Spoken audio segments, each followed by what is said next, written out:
अस्सलाम वालेकुम स्टूडेंट्स, उम्मीद है आप सब खैरियत से होंगे।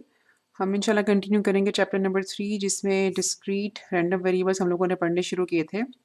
और इस लेक्चर को देखने से पहले प्लीज़ मेक श्योर कि आपको ये पता हो कि रैंडम वेरिएबल्स क्या होते हैं। ठीक है, रैंडम वेरिएबल्स बेसिकली हम बनाते हैं। पहली बात है कि इसको डिनोट करते हैं हम एक्स के साथ, और ये एक सेट होता है जिसमें जिसके जो एलिमेंट्स हैं उनको हम डिनोट करते हैं स्मॉल एक्स के साथ। ठीक है, मिसाल के तौर पे x1 x2 से लेकर x के तक। ठीक हो गया। अच्छा, और इसमें चूंकि हम डिस्क्रीट रैंडम वेरिएबल्स की बात कर रहे हैं, तो इसका मतलब ये है कि इसका हर जो एलिमेंट है वो we know what that element is. ठीक है, और उसके अलावा उसमें जो एक इम्पॉर्टेंट बात है वो ये है कि इधर it can be a close set such that के जैसे कि मैंने ये सेट बनाया जिसमें एक्स ऑफ के इसकी लास्ट वैल्यू है। ठीक है, और it can B an open set from one and, मिसाल के तौर पे समथिंग लाइक दिस। ठीक है, यानी कि इसमें x1 से लेकर इन्फिनिटी तक सारी वैल्यूज शामिल हैं।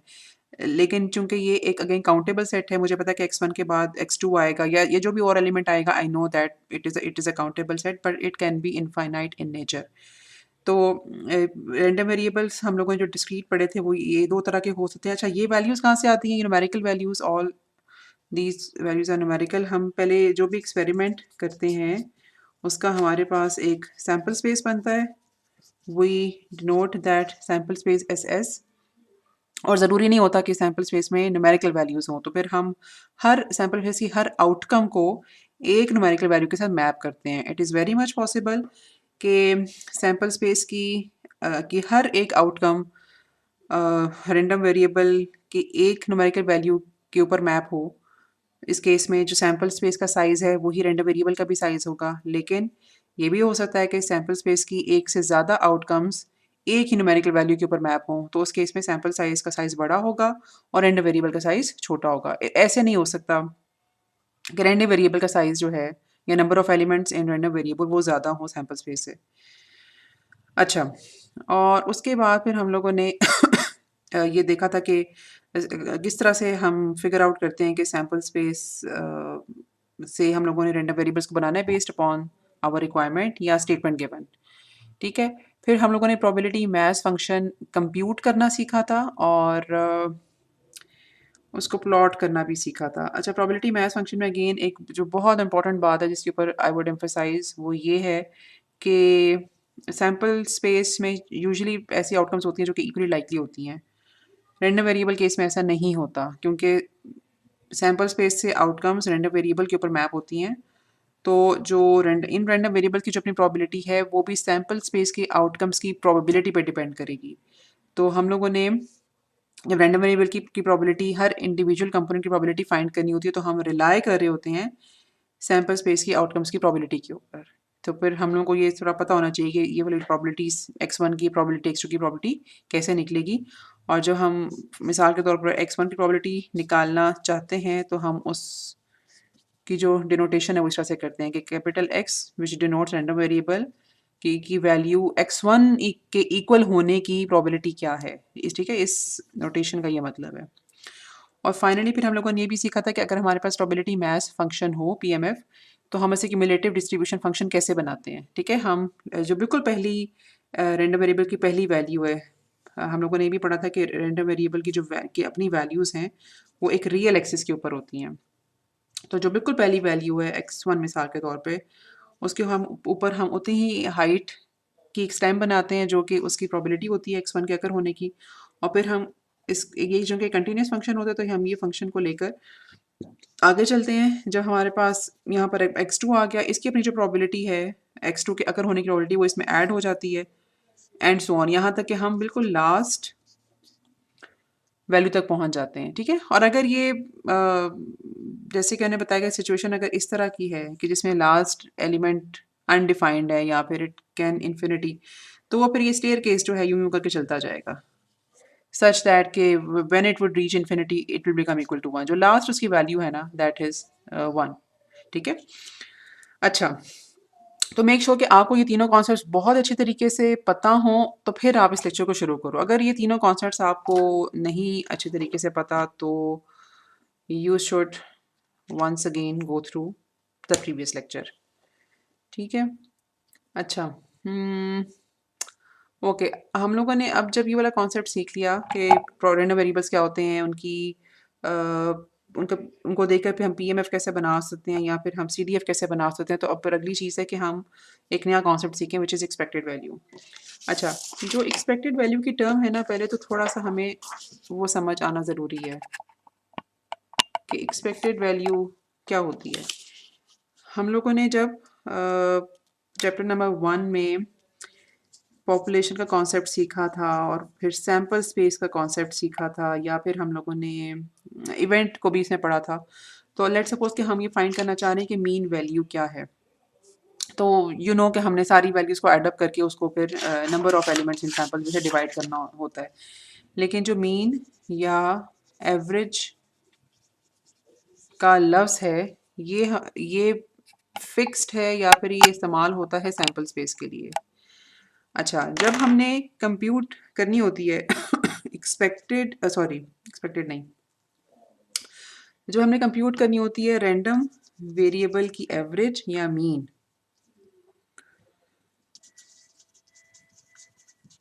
रैंडम वेरिएबल या कि मैंने आपको जैसे बताया था कि ज़्यादातर सवालों में आरवी लिखा होगा।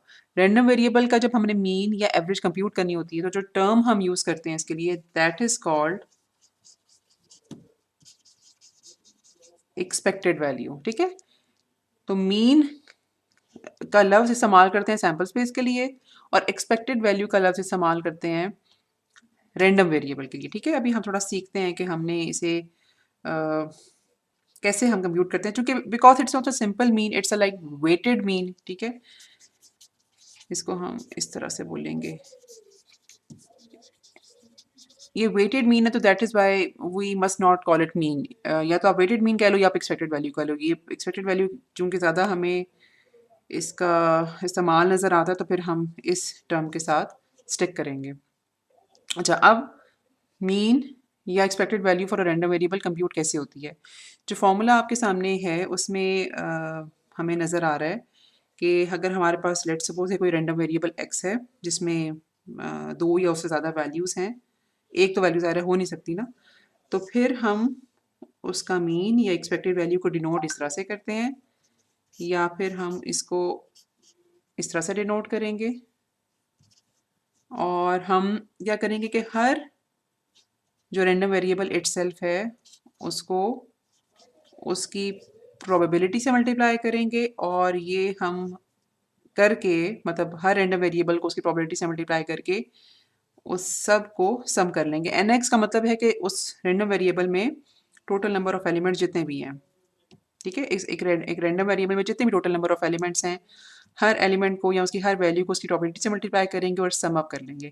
इस सवाल को ना हम थोड़ा-सा इस कॉन्सेप्ट को हम थोड़ा-सा सवाल के थ्रू भी करके देखते हैं, ताकि ये चीज़ हमें ज़रा अच्छे तरीके से समझ आ जाए।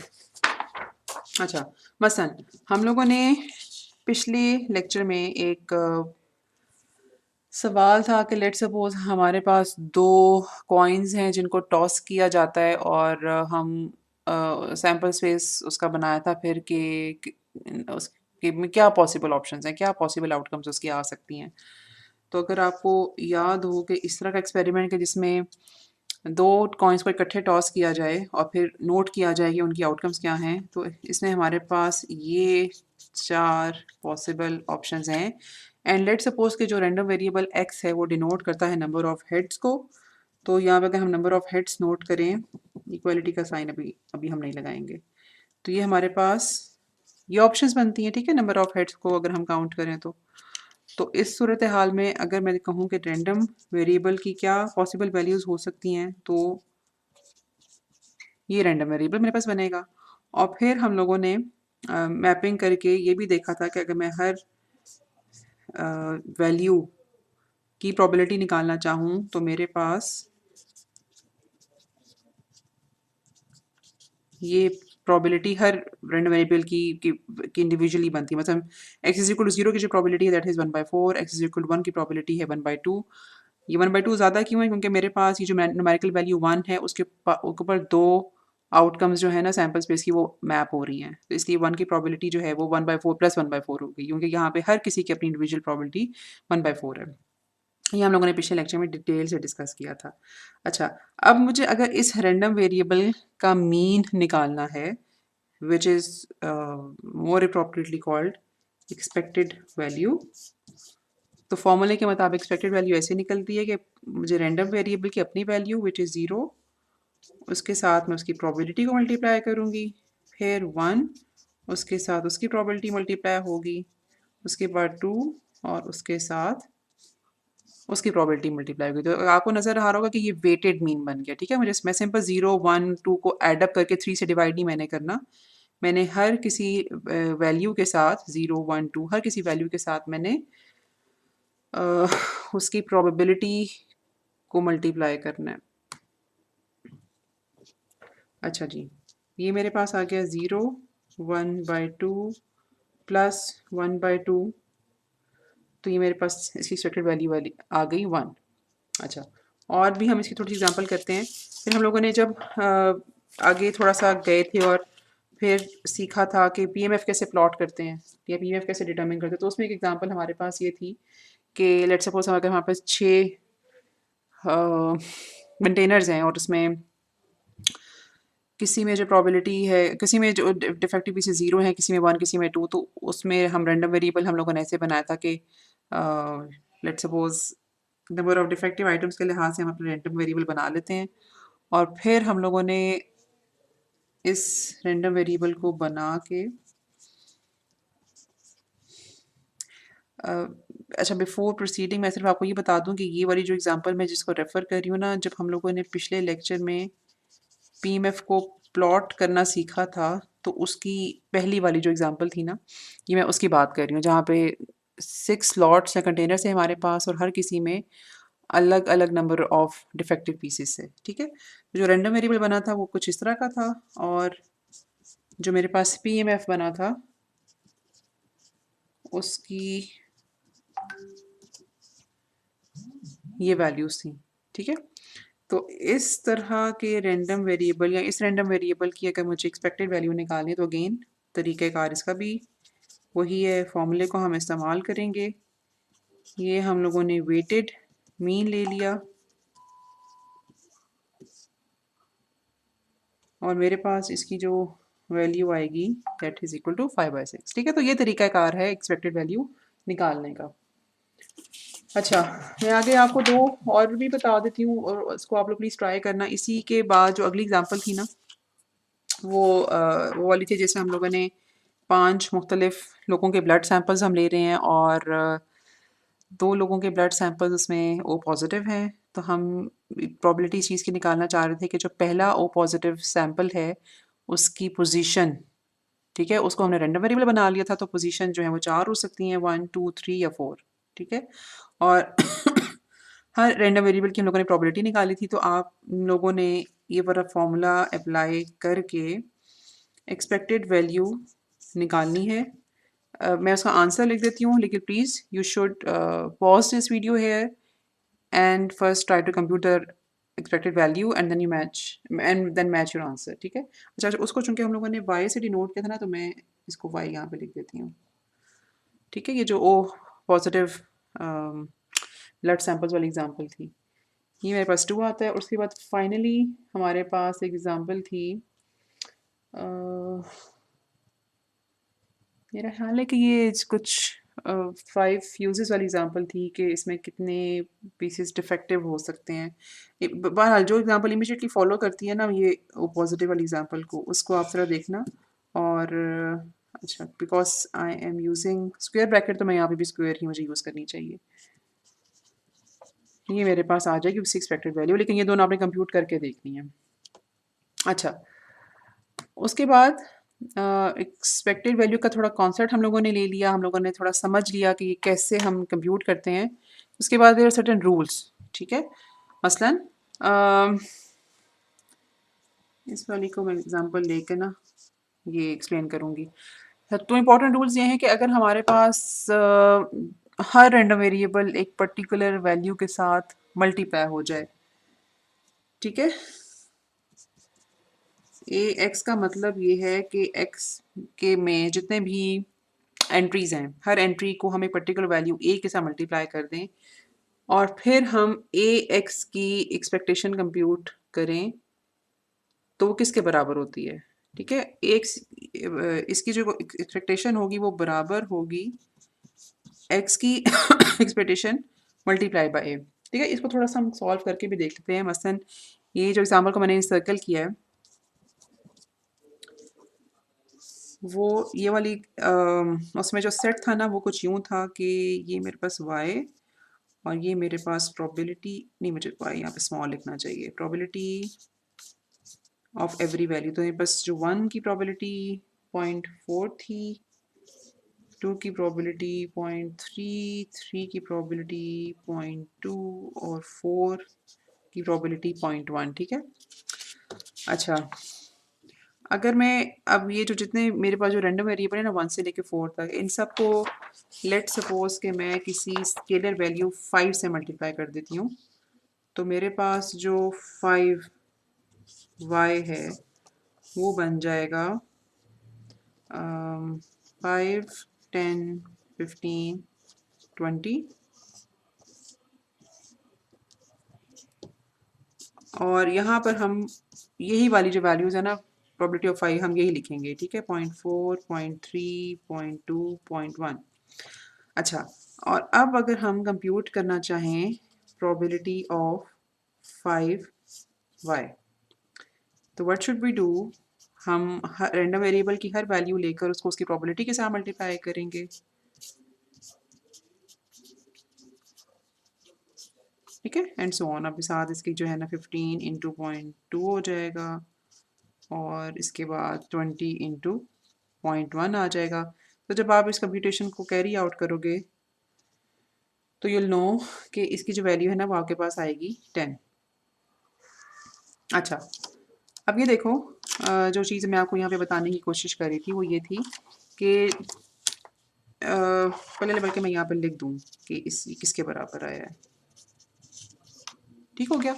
हम लोगों ने यहाँ पे कहा ये था कि अगर हमारे पास किसी पर्टिकुलर रैंडम वेरिएबल y या x की एक सर्टेन प्रोबेबिलिटी है, अगर हम उस रैंडम वेरिएबल को की हर वैल्यू को उसमें जो जितनी भी एंट्रीज हैं उसको एक सबको एक ही स्केलर वैल्यू a से मल्टीप्लाई करें और फिर हम a x की प्रोबेबिलिटी कंप्यूट करने की कोशिश करें, तो जो ओरिजिनल रैंडम वेरिएबल की एक्सपेक्टेड वैल्यू है उसका हम इस्तेमाल कर सकते हैं सच दैट कि उसकी expected value will get multiplied by a and this would be equal to the probability of scaled random variable. ठीक है, तो हम लोगों ने जो ई वाई निकाला था यानी कि वाई की एक्सपेक्टेड वैल्यू हमारे पास 2 आई थी, फिर हम लोगों ने वाई को स्केल किया, उसकी हर वैल्यू को एक वैल्यू 5 से मल्टीप्लाई किया और फिर हम लोगों ने देखा जो कि स्केल्ड रैंडम वेरिएबल की जो प्रोबेबिलिटी है वो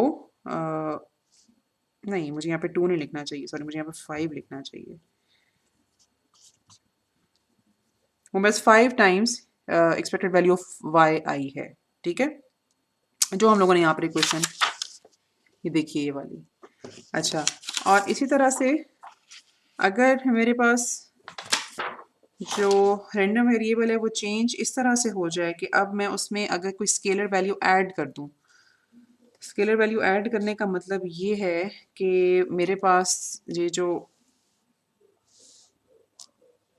y है, अब इसमें मैं y प्लस 5 कंसिडर करूंगी, तो ये मेरे पास क्या बन जाएगा 1 + 5 6, फिर 7, फिर 8, फिर 9। ठीक है, और यहाँ पे मेरे पास कंसिडर होंगी प्रोबेबिलिटीज़ जो पुरानी वाली थी। ठीक है, 0.4, 0.3, 0.2, 0.1। अच्छा, अब आपने इसे करके देखना है। ठीक है, आपने 6 multiply by 0.4 plus 7 multiply by 0.3 and so on, ये सब चीज़ें कंप्यूट करके देखनी है and you'll come to know कि मेरे पास जो ये वैल्यू आएगी यानी कि y + 5 की जो एक्सपेक्टेशन आएगी that will be equal to 5 plus e of y। ठीक है, तो ये जो दोनों फार्मूलाज लिखे हैं ना, ये थोड़ा सा अपने जहन में रखना है। इनका जो मतलब है वो मैंने आपको थोड़ा सा मैथमेटिकली समझा दिया है कि उसे होता क्या है। अम, एक मैं आपको थोड़ी सी ना इसकी इंटरप्रिटेशन समझा देती हूँ कि इसका इस बात का मतलब क्या है। देखो, जब हम लोगों ने स्केल किया, मतलब हर वैल्यू को जब हम लोगों ने 5 से मल्टीप्लाई किया, तो आप यूँ समझ लो कि पहले मेरे पास जैसे जो रैंडम वेरिएबल था ना, मैं उसी एग्जांपल की को लेकर चलूँगी जो हम लोगों ने पहले एक्सप्लेन किया, वो पॉजिटिव वाली। जो पहले मेरे पास रैंडम वेरिएबल था, अगर मैं उसको रियल लाइन के ऊपर देखूँ, तो जो मेरे पास उसकी 4 वैल्यूज़ थी, वो 1, 2, 3, 4 ये थी, ठीक है? अच्छा, अब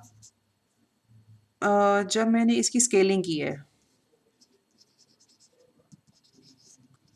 स्केलिंग का मतलब ये है कि अब ये जो रियल लाइन पे वैल्यूज़ है ना, वो मेरे पास 5, 10, 15, 20 इस तरह से हो गई हैं, ठीक है? लेकिन हर वैल्यू का जो क्या कहना चाहिए, मतलब पहले 1 और 2 के दरमियान जो गैप था ना, अगर आप देखो तो वो अब डिफरेंट हो गया है। Although it's same but different हो गया है। तो इसकी इसकी जो एक्सपेक्टेड वैल्यू है ना, वो भी फिर अब उसी स्केल के साथ चेंज हो जाएगी।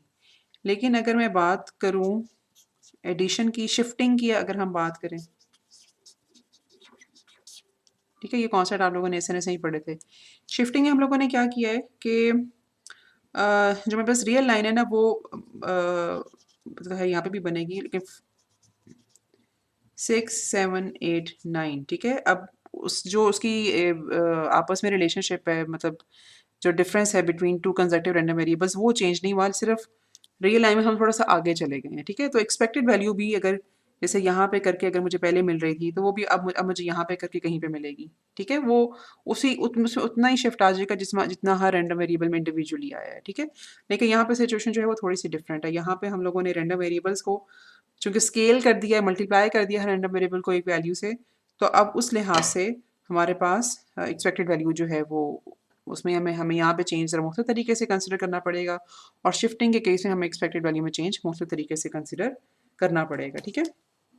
अच्छा, ओके, अब हम हाँ जी, वेरिएंस के कॉन्सेप्ट को देखेंगे। वेरिएंस में जैसे जैसे मैंने आपको पहले बताया था कि उसका मतलब है वैल्यूज़ का फैलाव, कि उसमें किस तरह से वो स्प्रेड हुई हुई हैं। तो पहले हम ज़रा जो फ़ॉर्मूला लिखा हुआ है ना हमारे सामने, उसको इस्तेमाल करना या उसको इस्तेमाल करके वैल्यूज़ निकालना सीखते हैं, और फिर उसमें भी स्केलिंग शिफ्टिंग का कॉन्सेप्ट को देखेंगे, ठीक है? मसलन ये जो हमारे पास इसके नीचे मेरे पास जो एग्ज़ाम्पल है, अच्छा एग्ज़ाम्पल शायद अगले पेज पे है, 1 मिनट। हाँ, ये मेरे पास एग्ज़ाम्पल है।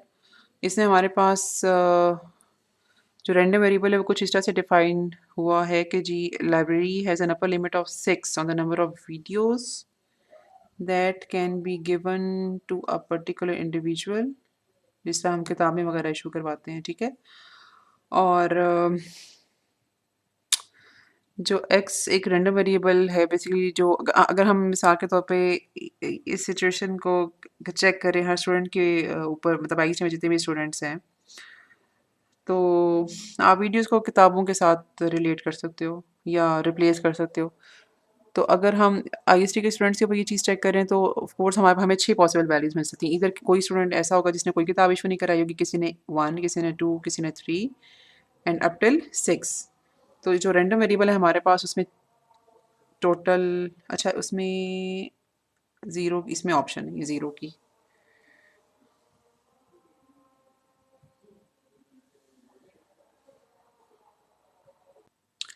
अच्छा, वैसे ये रैंडम वेरिएबल अगर बनाने को दिया जाए ना, तो आई स्ट्रांगली बिलीव इसको 0 से 6 तक होना चाहिए, लेकिन ठीक है, दैट इज़ ओके। अगर हमें फ़िलहाल वेरिएंस को कंप्यूट करना समझना है, तो हम रिलाई करेंगे उस इन्फॉर्मेशन के ऊपर जो हमें गिवन है। अच्छा, तो हमें जो रैंडम वेरिएबल गिवन है उसकी वैल्यूज़ 1 से लेकर 6 तक हैं, और हर जो वैल्यू है इंडिविजुअली उसकी जो प्रोबेबिलिटी है वो उसके साथ गिवन है। तो हम लोगों ने वेरिएंस फाइंड आउट करनी है और वेरिएंस के लिए हम जो फॉर्मूला इस्तेमाल करेंगे वो होगा ये वाला, ठीक है, कि जो आपके सामने ऊपर इक्वेशन गिवन है ये वाली। और अभी हम करने ये लगे हैं कि इस फॉर्मूले को अप्लाई करना या यूज़ करने का तरीका देखने लगे हैं, ठीक है। अच्छा, उसके लिए वेरिएंस निकालने के लिए ना हमें पहले मीन निकालना पड़ेगा, या एक्सपेक्टेड वैल्यू निकालनी पड़ेगी। तो expected value of x which is denoted as mu also, ठीक है। उसके लिए हम करेंगे 1 इंटू 0.3 प्लस 2 इंटू 0.25 प्लस, और लास्ट में मेरे पास आएगा 6 into 0.15। Please compute it your self so that you may know कि इट इज़ इक्वल टू 2.85, ठीक है। अब वेरिएंस का जो फॉर्मूला है, जिसको समटाइम्स सब्सक्रिप्ट में एक्स लिखा जाता है, समटाइम्स नहीं लिखा जाता, दैट इज़ परफेक्टली ओके। अच्छा, कि मुझे जो भी रैंडम वेरिएबल है मेरे पास, हर किसी में से म्यू को सब्ट्रैक्ट करना है, इस वैल्यू का स्क्वायर करना है, और इसके साथ उसकी इंडिविजुअल जो प्रोबेबिलिटी है वो मल्टीप्लाई करनी है, and that I will do over all the values of या all the entries of random variable, ठीक है। तो इसलिए अगर मैं इस फॉर्मूले को इस्तेमाल करूं तो मुझे ये करना चाहिए कि 1, पहली वैल्यू मेरे पास रैंडम वेरिएबल की 1 है, इसमें से 2.85 सब्ट्रैक्ट होगा, स्क्वायर होगा और मल्टीप्लाई होगा ये 0.3 के साथ, plus 2 minus 2.85, it will get squared, and then it will get multiplied with 0.25 plus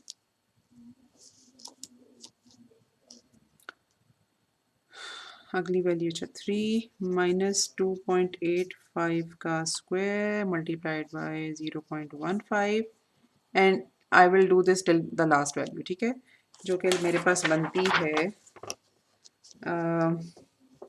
6 minus 2.85 का स्क्वायर मल्टीप्लाइड बाय 0.15, ठीक है। अच्छा, अब आपने ये सारी वैल्यूज़ ज़रा कैलकुलेटर में डाल के चेक करना है, और आपके पास जो इसका आंसर आएगा ना, that will be equal to 3.2275। ज़रूर आप लोगों ने इसे प्रैक्टिस करके देखनी है, और कोर्स और जो एग्जांपल्स हम लोगों ने भी की हैं एक्सपेक्टेड वैल्यू के लिए, उनकी भी ज़रा वेरिएंसेस आपने निकाल के देखनी है। अच्छा, आगे हम, अच्छा, इसका अंडर रूट कर लेंगे तो हमारे पास स्टैंडर्ड डिवीजन आ जाएगी। अच्छा, आगे हमारे पास ना वेरिएंस को निकालने का थोड़ा सा आसान फार्मूला भी है, ये जो बिल्कुल सबसे ऊपर लिखा हुआ है कि वेरिएंस को हम इस तरीके से भी निकाल सकते हैं। यह फार्मूला नोट करो, और फिर मैं स्क्रीन का साइज़ बढ़ा के इस फार्मूले को इस्तेमाल करना सिखाती हूँ, और हम इस एग्जांपल के ऊपर इसे करेंगे।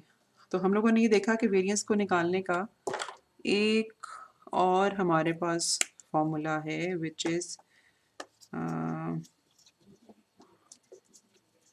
ई एक्स का स्क्वायर माइनस ये एक एक्सपेक्टेड वैल्यू निकाल के इसका स्क्वायर, ठीक है।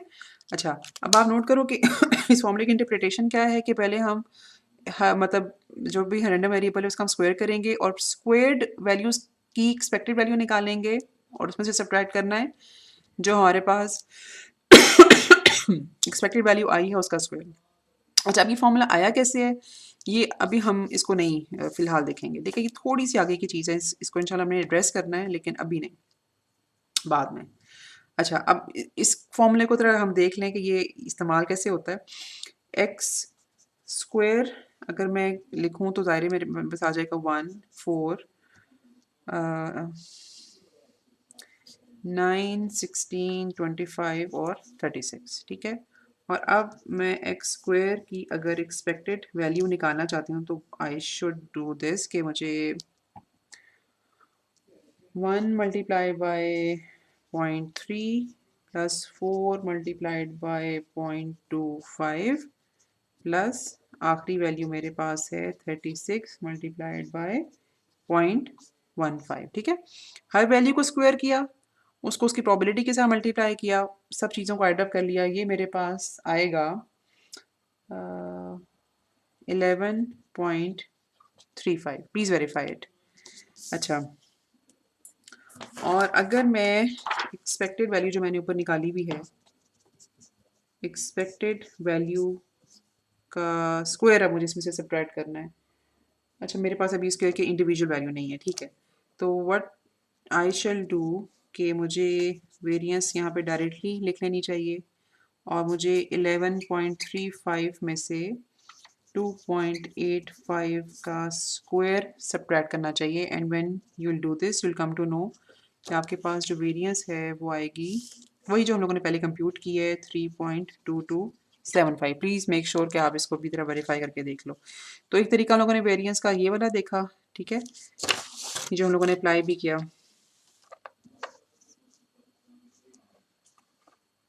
ये वाला तरीका, ठीक है, जो हम लोगों ने इस फॉर्मूले को यूज़ करके वेरिएंस निकालना सीखी है। और फिर हम लोगों ने एक और तरीके से वेरिएंस कंप्यूट की जो कि ये वाला फॉर्मूला है। तो ये दोनों आपको अप्लाई करने आने चाहिए, ठीक है। अच्छा, और फिर यहाँ पे अब मैं इसको एग्जांपल इसकी सॉल्व नहीं करूँगी, मैं आपको सिर्फ थोड़ा सा लॉजिकली बताऊँगी कि अगर हमारे पास कोई रैंडम वेरिएबल किसी वैल्यू से स्केल अगर हो जाए तो उसकी वेरिएंस कैसे हम कंप्यूट करते हैं। और अगर कोई रैंडम वेरिएबल किसी वैल्यू स्केलर वैल्यू से शिफ्ट हो जाए, ठीक है, यानी कि हम रैंडम वेरिएबल की हर वैल्यू में कोई वैल्यू बी ऐड करें तो उसकी वेरिएंस में क्या फ़र्क पड़ता है। अच्छा, उसके लिए जो मैंने आपको बताया था ना एक्सपेक्टेड वैल्यू के लिए, let me use this slide. अच्छा, ये मेरे पास मिसाल के तौर पे एक रैंडम वेरिएबल है। हम जब इसकी स्केलिंग करते हैं तो यू कैन सी कि अब इसकी डिस्ट्रीब्यूशन ज़्यादा हो गई, इसका फैलाव ज़्यादा हो गया। तो इसलिए अब हम अगर लेट्स सपोज़ कि इसकी जो वेरिएंस थी वो डेल एक्स स्क्वायर थी, ठीक है, sorry sigma x square, sorry. तो स्केलिंग के बाद चूँकि अब फैलाव ज़्यादा हो गया ना, तो इस वाले स्केल्ड जो रैंडम वेरिएबल है मेरे पास, मतलब मिसाल के तौर पर a इंटू एक्स मैंने किया, मैंने हर x की हर वैल्यू को a से मल्टीप्लाई कर दिया, मेरे पास एक नया रैंडम वेरिएबल आ गया a इंटू एक्स। इसी अगर मैं वेरिएंस फाइंड करने की कोशिश करूँगी तो I will come to know कि वो मुझे इस तरह करने से भी मिल सकती है, ठीक है। लेकिन अगर मैं शिफ्टिंग करती हूँ, शिफ्टिंग करने का मतलब है कि मैंने हर रैंडम वेरिएबल की हर वैल्यू में एक पर्टिकुलर वैल्यू बी ऐड कर दी है। मेरे पास पहले रैंडम वेरिएबल ये था लेकिन शिफ्टेड रैंडम वेरिएबल ये है। तो अगर आप नोट करो तो उसका इसके फैलाव में किसी किस्म का फ़र्क नहीं आया, ठीक है। वो तो मुझे जगह कम होने की वजह से यहाँ पे थोड़ा सा स्क्वीज़ इन करना पड़ा था, लेकिन अ, ये ज़रूर टाइम लाइन में ज़रूर आगे चला गया, लेकिन उसका जो फैलाव है वो उतना ही है। तो अगर ये मैं शिफ्टेड रैंडम वेरिएबल की वेरिएंस फाइंड करने की कोशिश करूँ तो you will come to know कि इसकी वेरिएंस मुझे उतनी ही मिलेगी, इसकी वेरिएंस में कोई चेंज नहीं आएगा and it is logical also, ठीक है। इसलिए जो आपके सामने दोनों इक्वेशंस है ना वो ये हैं कि ए एक्स की हम जब वेरिएंस फाइंड करेंगे तो वो पुरानी वेरिएंस जो सिग्मा स्क्वायर है उसके साथ ए स्क्वायर मल्टीप्लाई होकर मिलेगा। लेकिन अगर एक स्केल्ड सॉरी एक शिफ्टेड रैंडम वेरिएबल यानी कि एक्स प्लस बी, इसकी हम जब वेरिएंस फाइंड करने की कोशिश करेंगे तो वो पुराने रैंडम वेरिएबल जैसी ही होगी। अच्छा, और इसी तरह से मेरे पास ये जो है ना स्टैंडर्ड डेविएशन, उसका फिर आगे से है कि अगर हम स्टैंडर्ड डेविएशन निकालने की कोशिश करें तो वो हमें कैसे मिलेगी। अच्छा, अब हमें ना यहाँ तक जब हम मतलब पहुँचे हैं तो जो चीज़ें हमें पता चल चुकी हैं वो ये हैं कि डिस्क्रीट रैंडम वेरिएबल क्या होता है और डिस्क्रीट रैंडम वेरिएबल की हम प्रोबेबिलिटी मैथ्स फंक्शन कैसे निकालते हैं और उसकी एक्सपेक्टेड वैल्यू और वेरिएंस वगैरह हम कैसे निकालते हैं। अच्छा, अब हम यहाँ पे रुक के कुछ इम्पोर्टेंट प्रोबेबिलिटी डिस्ट्रीब्यूशंस देखने लगे हैं जो कि हमें बहुत ज़्यादा इस्तेमाल करते हैं। अच्छा, अब ये जो वर्ड है ना प्रोबेबिलिटी डिस्ट्रीब्यूशंस, इसको थोड़ा सा एक्सप्लेन करना और समझना ज़रूरी है क्योंकि अब ये वाला लफ्ज़ बहुत ज़्यादा इस्तेमाल होगा। और इसका मतलब बड़ा सादा सा है, वो आप लोग थोड़ा सा ज़हन में रख लेना। एक चीज़ जिससे स्टूडेंट्स बड़े कंफ्यूज होते हैं ना, please write it down to with yourself with your notebooks कि अब अभी तक हम लोगों ने जो जो डिस्ट्रीब्यूशन का लफ्ज़ पढ़ा था ना, वो वेरिएंस के हवाले से था कि कोई भी अगर रैंडम वेरिएबल कोई भी सैंपल स्पेस की आउटकम है या कोई डेटा एलिमेंट्स हमारे पास, उसका फैलाव कितना है, ठीक है, स्प्रेड कितना होता है। लेकिन उसके लिए स्प्रेड का लफ्ज़ ज़्यादा बेहतर है, ऑल्दो डिस्ट्रीब्यूशन का लफ्ज़ भी इस्तेमाल होता है। लेकिन हम जब बात करते हैं ना प्रोबेबिलिटी डिस्ट्रीब्यूशन की, तो प्रोबेबिलिटी डिस्ट्रीब्यूशन का मतलब ये है कि जो प्रोबेबिलिटी की वैल्यूज़ हैं ना वो किस तरह से डिस्ट्रीब्यूट हुई हुई हैं।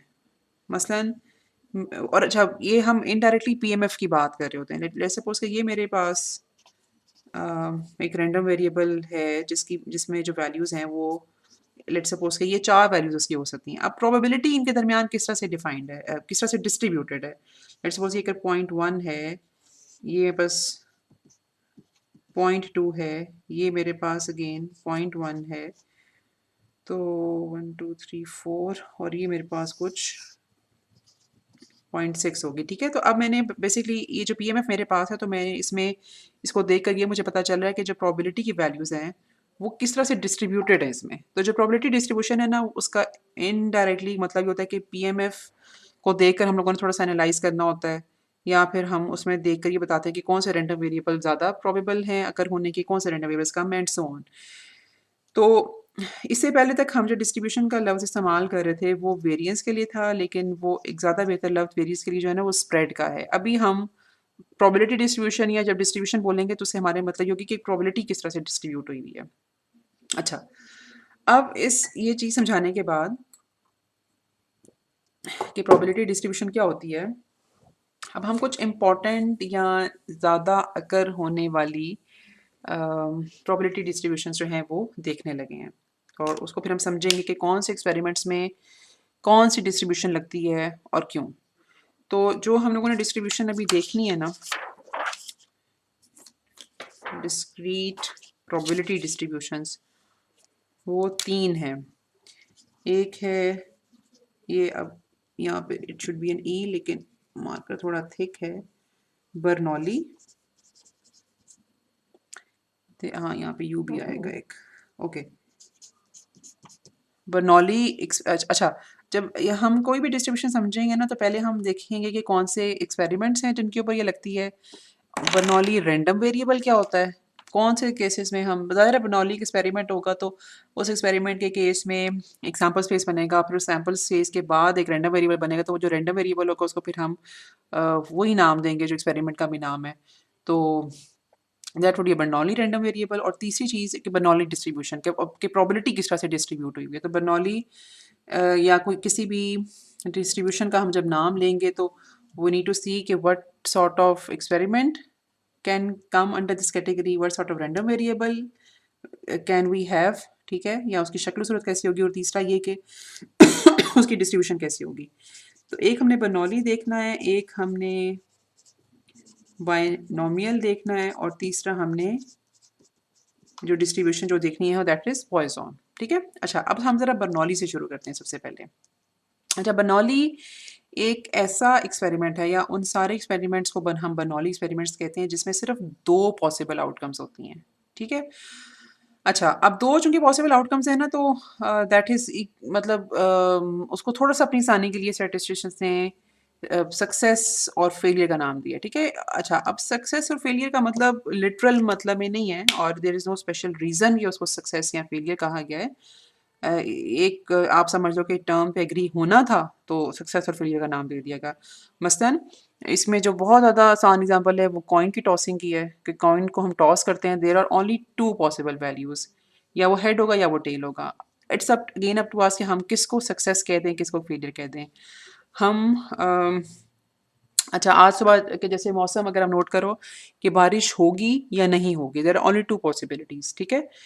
कि बारिश का होना या ना होना। तो इसमें हम किसी एक चीज़ को सक्सेस कह सकते हैं, किसी एक चीज़ को फेलियर कह सकते हैं।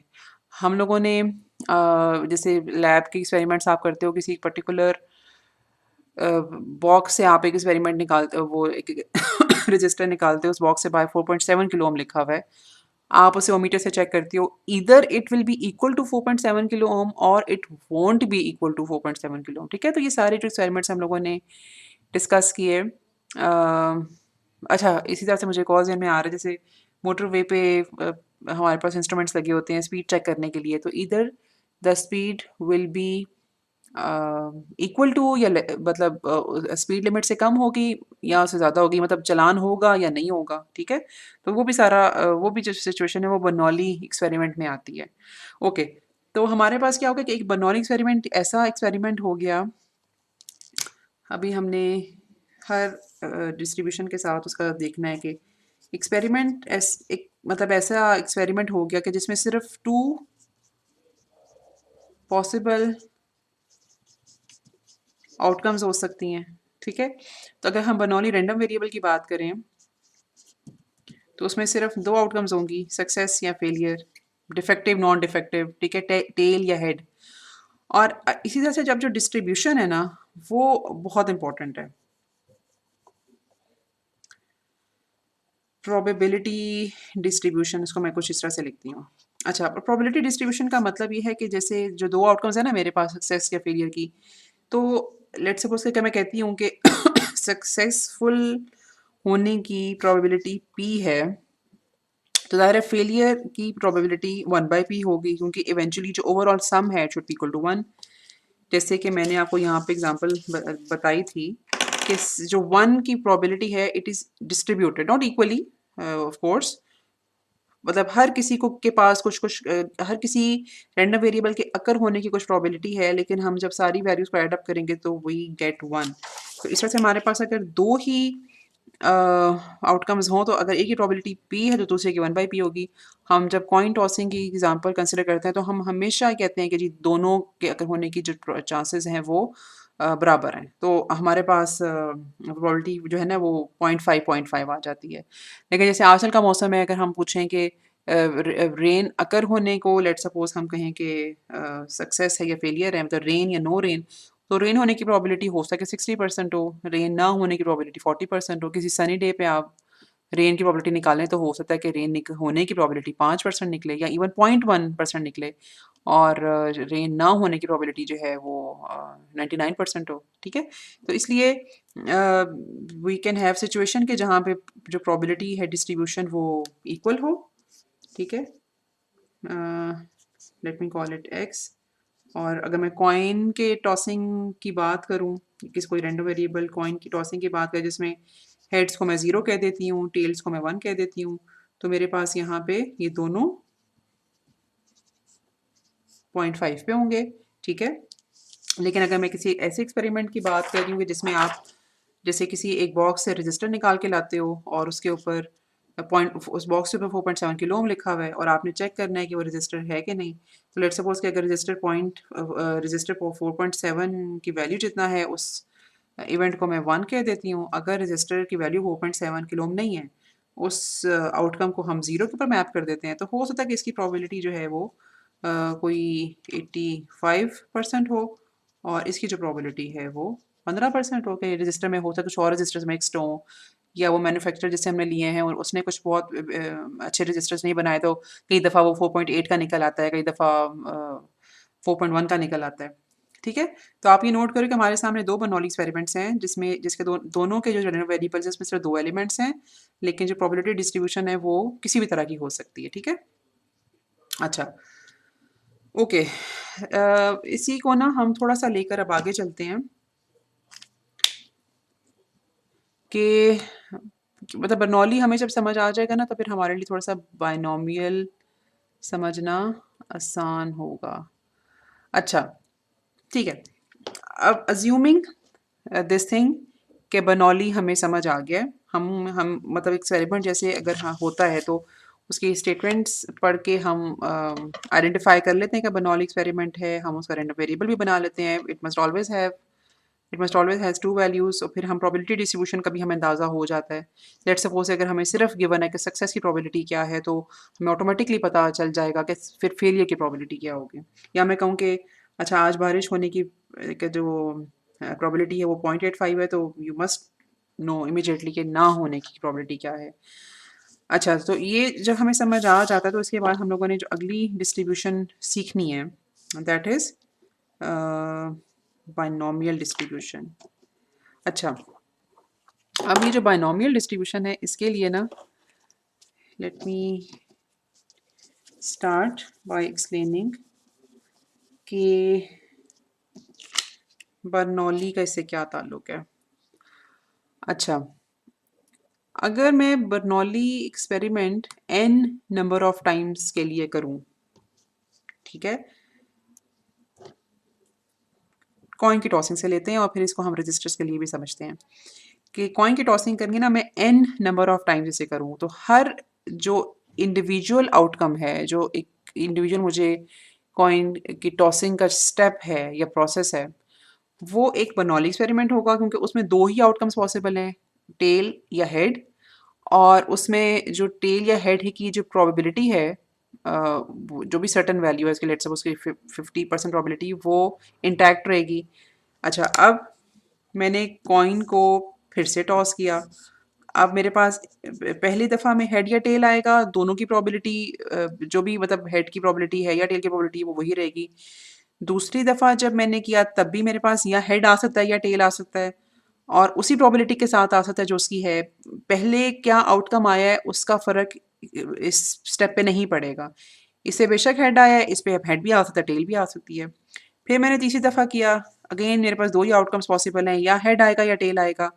दोनों की अपनी प्रोबेबिलिटी सेम रहेगी और इसको मैं n टाइम्स करूँ, ठीक है? ये पहली दफ़ा किया, ये दूसरी दफ़ा किया, ये मैंने nth टाइम किया है। अगेन 2 पॉसिबिलिटीज़ ही हैं मेरे पास, उसमें से कोई एक वैल्यू आएगी और हेड या टेल की जो अपनी प्रोबेबिलिटी है वो वही रहेगी, ठीक है?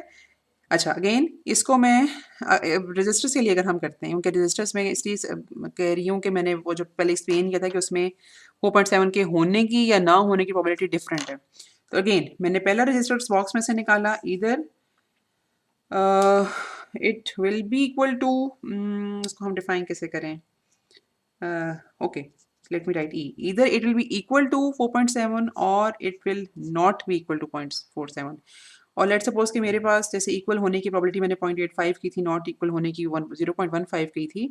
तो जो भी अगर होगा, it has a certain probability attached to it. फिर मैं दूसरी दफ़ा एक और रजिस्टर निकाल के लाती हूँ, वो भी या तो इक्वल होगा 0.7 के, नॉट इक्वल होगा। अच्छा, पहली दफ़ा अब जो भी वैल्यू निकली है, लेट्स सपोज कि पहली दफ़ा में 4.7 ही निकला था, तो दूसरा दफ़ा जब रजिस्टर निकाल के चेक किया है तो पहली आउटकम उसके ऊपर इम्पैक्ट नहीं करेगी। ये दूसरे एक्सपेरिमेंट का जो ये दूसरा वाला पार्ट है ये बिल्कुल उससे इंडिपेंडेंट है। और इस एक्सपेरिमेंट को करते हुए भी जो प्रोबेबिलिटी की वैल्यू थी वो यही थी, ठीक है? कि इक्वल होने की 0.85 और इक्वल ना होने की 0.15। और इसी तरह से मैंने nth रजिस्टर निकाला। जब मैंने nth रजिस्टर निकाला तो वो भी either it can be equal to 4.7 और it can not be equal to 4.7। और ये एक्सपेरिमेंट करते हुए भी इक्वल होने की प्रोबेबिलिटी 0.85 थी और नॉन इक्वल होने की प्रोबेबिलिटी 0.15 थी, ठीक है? तो ये जब हम n टाइम्स करते हैं ना बर्नौली एक्सपेरिमेंट, तो ये जो ओवरऑल अगर हम इसको हॉकाई व्यू देखें ना, तो ये फिर अब एक मतलब अब हमारे पास वो बन जाएगी एक बायनॉमियल डिस्ट्रीब्यूशन। अब कैसे बनेगी उसको हम आगे देखते हैं, लेकिन ये अब ये जो एक्सपेरिमेंट है ना, कम से कम कि like an n Bernoulli experiments, हम when we carry out an Bernoulli experiments, तो it is equal to one binomial experiment, ठीक है? अच्छा, अब इसको जो है ना और थोड़ा-सा समझने की कोशिश करते हैं। अच्छा, हमें अगर बायनॉमियल एक्सपेरिमेंट समझ आ गया ना, तो वहाँ से फिर हमें उम, अब हमें आगे मूव करना है प्रोबेबिलिटी के फ़ॉर्मूला निकालने की तरफ, कि प्रोबेबिलिटी का फ़ॉर्मूला अब कैसे निकलता है। अच्छा, मिसाल के तौर पे अगर हमारे पास एक ख़ास हम Bernoulli experiment, series of Bernoulli experiment करते हैं या एन टाइम्स बर्नौली एक्सपेरिमेंट करते हैं, जैसे आपके सामने हुआ हुआ है। और लेट्स सपोज़ कि मेरे पास, जैसे अगर मैं इसी की बात करूँ, ये जो ऊपर वाला है मेरे पास, ठीक है? या है, आप दोनों में से कोई भी कंसिडर कर सकते हो। और आपके पास जो प्रोबेबिलिटी आती है, 1 मिनट।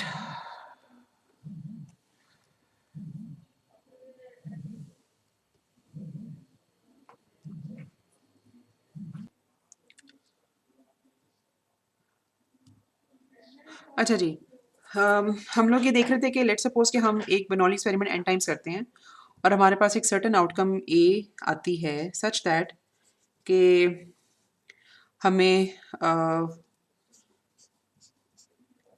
मैं यहाँ पे, मुझे ना वो लगाने चाहिए डॉट्स, ताकि मैं ये बता सकूँ कि लेट्स सपोज़ कि k टाइम्स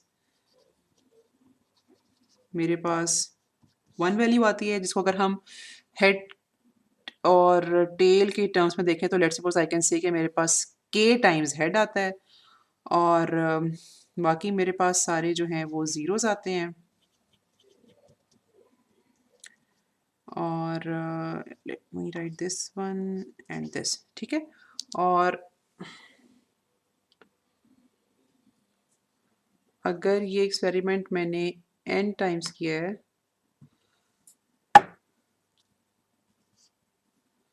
अगर ये टोटल एक्सपेरिमेंट मैंने n टाइम्स किया है, n टाइम्स, और इसमें से k टाइम्स अगर 1 आया है, तो ये जो 0 है ये ज़ाहिर है n-k टाइम्स होंगे। अच्छा, अब अगर मैंने इसकी प्रोबेबिलिटी निकालनी है, ठीक है, कि ये मेरे पास एक सिचुएशन है कि जिसमें 1 मेरे पास k टाइम्स आया है और बाकी n-k टाइम मेरे पास 0 आया है, तो मैंने इस पर्टिकुलर आउटकम की प्रोबेबिलिटी निकालनी है। अच्छा, तो ये जैसे आपके सामने लिखा हुआ है कि मैं इस सारे इवेंट को, ये जो सारा नॉट इवेंट आउटकम, ये जो पर्टिकुलर आउटकम है इसको मैं ऐसे करके I can write and then by writing in this way, writing this outcome in this way shows कि मैं इस पर्टिकुलर आउटकम की प्रोबेबिलिटी निकालना चाह रही हूँ। अच्छा, अब इसमें चूंकि मेरे पास, जैसे कि मैंने आपको पहले बताया था कि सारे जो ट्रायल्स हैं, ईच ट्रायल इज, या outcome of each trial is independent of the previous trial और द फ्यूचर ट्रायल। तो ये मेरे पास अगर 1 अगर मिसाल के तौर पे आया भी था, तो ये इर्रिस्पेक्टिव ऑफ द फैक्ट था कि इससे पहले क्या आया या इसके बाद क्या आएगा। तो मैं हर इवेंट की जो प्रोबेबिलिटी है वो मैं मल्टीप्लाई बाय P1, क्योंकि ये इंडिपेंडेंट इवेंट्स है ना, P1 then multiplied by P0 multiplied by P0 until I reach last event, ठीक है। तो ये मैंने k times P1 multiplied by P1 multiplied by P1 until I wrote kth time P1 probability of 1, and then I multiplied it with P of 0, then P of 0 until I reached n minus kth P of 0।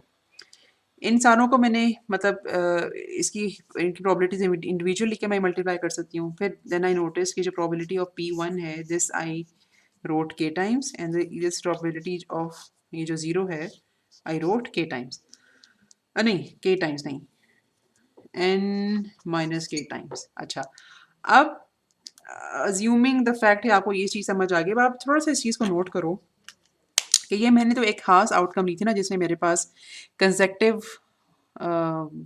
k times 1 आया था, फिर consecutive n minus k time बस 0 आया था, ठीक है। फिर मैंने वहाँ से लेकर हम आगे चले थे कि इस तरह के आउटकम की प्रोबेबिलिटी क्या हो सकती है। लेकिन अगर मेरे पास लेट सपोज के वंस और ज़ीरोस मिक्स भी होते, कभी मेरे पास 1 आता कभी 0 आता, लेकिन अगर मैं सारे वंस को काउंट करूँ और मुझे पता चलता कि 1 मेरे के टाइम्स 1 आया है और 0 जो है मेरा n माइनस के टाइम्स आया है, तो तभी प्रोबेबिलिटी यही निकलती, ठीक है। क्योंकि ये वाला जो स्टेप है, इस स्टेप से मुझे पता चल रहा है कि जो P1 है वो मैंने k टाइम्स लिखा है और P ऑफ 0 मैंने n बाई k टाइम्स लिखा है।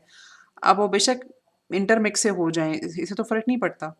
तो मेरे पास इस सिचुएशन में कि जब भी एक आउटकम में 1 k टाइम्स आएगा और 0 n माइनस k टाइम्स आएगा, एक प्रोबेबिलिटी उस पर्टिकुलर आउटकम की इस तरह से निकलेगी।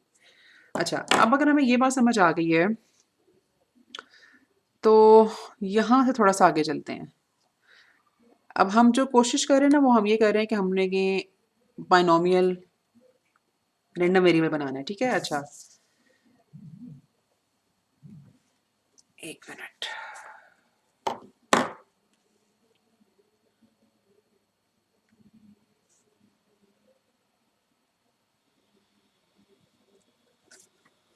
अच्छा कि लेट सपोज के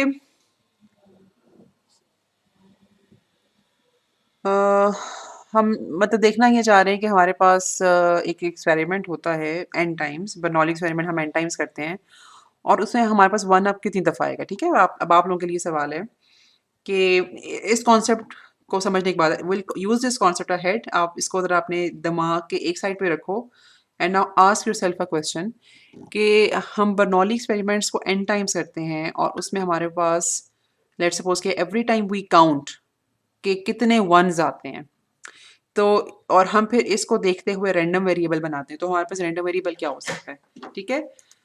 it's very much possible, you should again pause this video hair and think it first, और फिर आप मेरे आंसर के इसको मैच करना। अच्छा, it is very much possible कि हम n टाइम्स एक्सपेरिमेंट करें और हमें एक भी दफ़ा 1 ना मिले, हमें हर दफ़ा लेट्स सपोज टेल ही मिलती है सारे एक्सपेरिमेंट्स में, तो इट इज़ पॉसिबल। तो in that case our random variable will assume the value 0। अच्छा, फिर हम एन टाइम्स एक्सपेरिमेंट करते हैं और फिर हम नोट करते हैं कि हमारे पास मतलब एन टाइम्स बर्नौली एक्सपेरिमेंट, ठीक है, तो वो एक बायनॉमियल एक्सपेरिमेंट बनेगा। अच्छा, एन टाइम हम लोगों ने एक्सपेरिमेंट किया और हमें वन उसमें कितना आया, तो and we conducted this binomial experiment quite a few times. This is what we are doing. तो इट्स पॉसिबल कि हमारे पास सिर्फ एक दफ़ा उसमें वन आए और इसी तरह से दो दफ़ा वन आए। तो इसकी अपर लिमिट कितनी हो सकती है? इसकी अपर लिमिट होगी n, कि ये इट्स मतलब ज़ीरो क्यों है? क्योंकि एक भी दफ़ा वन नहीं आया, और n क्यों है कि let's suppose n times Bernoulli experiment किया था या एक पूरा बायनॉमियल एक्सपेरिमेंट जो किया था उसमें हर दफ़ा वन आया था, ठीक है? तो इसकी लोएस्ट वैल्यू 0 हो सकती है, इसकी जो मैक्सिमम वैल्यू है 1। तो ये शक्ल सूरत होगी हमारे पास एक बायनॉमियल रैंडम वेरिएबल की। अच्छा, अब हमने किया यूँ कि हम हर आउटकम को मिसाल के तौर पे डिनोट कर रहे हैं ए ऑफ के से, ठीक है? और जिसमें के है equal to number of ones. तो लेट्स सपोज कि जो ज़ीरो है मेरे पास वो डिफाइन डिनोट होगा या डिफाइन होगा ए ज़ीरो से, वन को हम कहेंगे ए वन से, और टू को हम कहेंगे ए टू से, और ए और एन को ए एन से। मिसाल के तौर पर हम ज़रा समझने के लिए कि ज़ीरो का क्या मतलब है। अच्छा, पहले मैं ज़रा इसका ना साइज़ थोड़ा इंक्रीज़ कर दूँ। अच्छा, ओके। अब ये जो मैंने आपके सामने मिसाल दी है, उसको हम ना थोड़ा सा एक न्यूमेरिकल वैल्यूज़ के साथ मैं आपको थोड़ा सा समझाने की कोशिश करती हूँ। लेट्स सपोज कि मेरे पास 100 फ्यूजेज़ हैं। ये किसी हम लोगों ने शायद पीछे किसी उसमें सीखने की कोशिश भी की थी। 100 फ्यूजेज़ हैं और इसमें से कुछ डिफेक्टिव हैं। Let me not number them, but उसमें से कुछ डिफेक्टिव हैं। और व्हाट आई एम डूइंग कि आई एम सैम्पलिंग या टेकिंग आउट 5 सैम्पल्स उसमें से एंड चेकिंग देम आउट कि वो डिफेक्टिव है या नॉन डिफेक्टिव है। अच्छा, अब अगर मैं इस एक्सपेरिमेंट के नतीजे में जो सैम्पल स्पेस बनती है उसको बनाने की कोशिश करूं, तो a zero will basically be equal to that situation जहाँ पे मेरे पास कोई भी डिफेक्टिव नहीं होगा। तो late me right non defective, ठीक है? इसको मैं फ़िलहाल ना इम्प्लाई मतलब कर रही हूँ, इक्वल तो ये इसके है नहीं होगा, और नॉन डिफेक्टिव तो ए तो बेसिकली एक सैम्पल्स में इसमें ऐसी आउटकम है जो कि ए ज़ीरो को मैप कर रही है, ठीक है, या एक्स इक्वल टू ज़ीरो को मैप कर रही है। अच्छा, अब ए वन को हम देख लेते हैं। जैसे रीज़न कि मैंने इम्प्लाई लिखा, इक्वल टू नहीं लिखा। अब सैम्पल स्पेस की वो सारी आउटकम्स जिसमें सिर्फ एक डिफेक्टिव हो, अब उसकी कितनी पॉसिबिलिटीज़ बन सकती हैं? नॉन डिफेक्टिव, अच्छा चलो है, okay, that should not be a problem. Defective, और यहाँ में मैंने इस तरह से लिखा, अच्छा नहीं, एक हम कर रहे हैं ना, तो इट शुड बी एन, ठीक है? फिर N N D N N N N N D N N N N N D, ठीक है? ये वो सारे आउटकम्स हैं सैम्पल स्पेस में जिसमें से मेरे पास सिर्फ एक डिफेक्टिव होगा। अगर आप नोट करो तो ये जो पांचों मेरे पास सैम्पल स्पेस की आउटकम्स हैं, ये पांचों मैप होके इसके ऊपर मैप होंगी। अच्छा, अब हमें ना यहाँ पे थोड़ा सा समझने की ज़रूरत है कि ये जो एक्सपेरिमेंट था ना मेरे पास, कि जिसमें 100 फ्यूजेस थे, और बर्नौली एक्सपेरिमेंट ये था कि बर्नौली एक्सपेरिमेंट टोटल 5 थे, ठीक है? मतलब मैंने 5 उसमें से फ्यूजेस उठाने थे। ये मेरे पास ये जो 5 फ्यूजेस उठाने के बाद ओवरऑल एक्सपेरिमेंट सारा बायनॉमियल बन जाता, क्योंकि ये trial 5 successive trials Bernoulli trial से। अच्छा, और ओवरऑल मैं इस जो है ना बायनॉमियल जो मेरे पास एक्सपेरिमेंट हुआ है इसकी अगर सैम्पल स्पेस बनाऊँ, तो मेरे पास उसमें से मैंने 6 कम से कम यहाँ पे लिखी हुई हैं, ठीक है? जिनमें से एक ऐसी होगी जिसमें मेरे पास पाँचों नॉन डिफेक्टिव हैं। फिर मैंने 5 तरह की लिखी हैं जिसमें मेरे पास एक पीस डिफेक्टिव है। फिर मैं अगर लिखना चाहूँ तो मेरे A2 लिख सकती हूँ जिसमें मेरे पास 2 डिफेक्टिव होंगे और उनमें से एक पॉसिबल जो बनता है सैंपल स्पेस की आउटकम वो ये होगी एंड सो ऑन, ये हम आगे लिख सकते हैं। अच्छा, अच्छा, अब हमें समझने की ज़रूरत है कि ये जो मेरे पास रैंडम वेरिएबल थे ना x इज़ इक्वल टू 0 उसको 1 मैप कर रहे हैं, इसी तरह से 1 को 5 मैप कर रहे हैं और इसी तरह से जो 2 है उसको भी यहाँ पे there would be few number of outcomes जो कि सारी 2 को मैप करेंगी। अच्छा, अब ये जो इनमें से हर किसी की अपनी प्रोबेबिलिटी जो है ना वो इक्वली लाइकली होगी, ठीक है? मतलब जो जो प्रोबेबिलिटी, अगर मैं सैंपल स्पेस की बात करूँ तो जो प्रोबेबिलिटी इस आउटकम की है ना ऑल नॉन डिफेक्टिव, उतनी ही प्रोबेबिलिटी इसकी है कि जिसमें से एक डिफेक्टिव हो। ठीक हो गया? अच्छा, यानी कि सैंपल स्पेस अगर हम एग्जॉस्टिव सैंपल स्पेस बनाएं 5 सैंपल्स को यूज़ करते हुए, तो उसमें से हर उस सैंपल स्पेस का जो हर आउटकम है इटसेल्फ है that is equally likely to happen. लेकिन अगर मैं रैंडम वेरिएबल की बात करूँ तो चूंकि सैंपल स्पेस के मुख्तलिफ आउटकम्स एक पर्टिकुलर न्यूमेरिकल वैल्यू को मैप कर रही हैं, जैसे कि मैंने अभी थोड़ी देर पहले समझाया था कि 0 को कितनी कर रही हैं, 1 को कितनी कर रही हैं, 2 को कितनी करेंगे एंड सो ऑन। तो अब इन रैंडम वेरिएबल की जो अपनी प्रोबेबिलिटीज हैं ज़ाहिर है वो डिफरेंट होंगी, ठीक है? मिसाल के तौर पे अगर मैं इसको देखूँ 0 को, तो इसकी जो प्रोबेबिलिटी होनी चाहिए that will be should be equal to 1 divided by total number of elements in that sample space, ठीक है? अच्छा, इसी तरह से मैं अगर ये 1 को देखूं तो it should be equal to 5 divided by total number of elements in that sample space, ठीक है? अच्छा, एंड सो ऑन। इसी तरह से अगर आप देखो ना a ऑफ n, तो वो भी आप you can see that it will be equal to 1 divide by total number of elements in the sample space. अच्छा, अब ये तो है हमारे पास इस प्रोबेबिलिटी के इस कॉन्सेप्ट को हम लोगों ने पहले भी थोड़ा सा समझा, कुछ मुख्तलिफ एग्जांपल्स में करने की कोशिश की, लेकिन अब हमारे पास इस तरह की सिचुएशन में बेसिकली एक फिक्स्ड एक्सपेरिमेंट, एक फिक्स फार्मूला है जिसे हम बायनोमियल एक्सपेरिमेंट्स के ऊपर लगा के हम इसका फार्मूला इसका आंसर ले सकते हैं। अच्छा, मसलन अगर हम इसी को देखें कि जो ये सिचुएशन है कि जहाँ पे हमारे पास सैंपल स्पेस में टोटल 5 एलिमेंट्स ऐसे हैं जो कि 1 को मैप करेंगे मिसाल के तौर पे, तो व्हाट वी कैन डू कि मैं प्रोबेबिलिटी ऑफ A1 अगर लिखना चाहूँ तो it should be equal to 5 multiplied by अच्छा, यहाँ पे चूंकि हम काउंट कर रहे हैं डिफेक्टिव, तो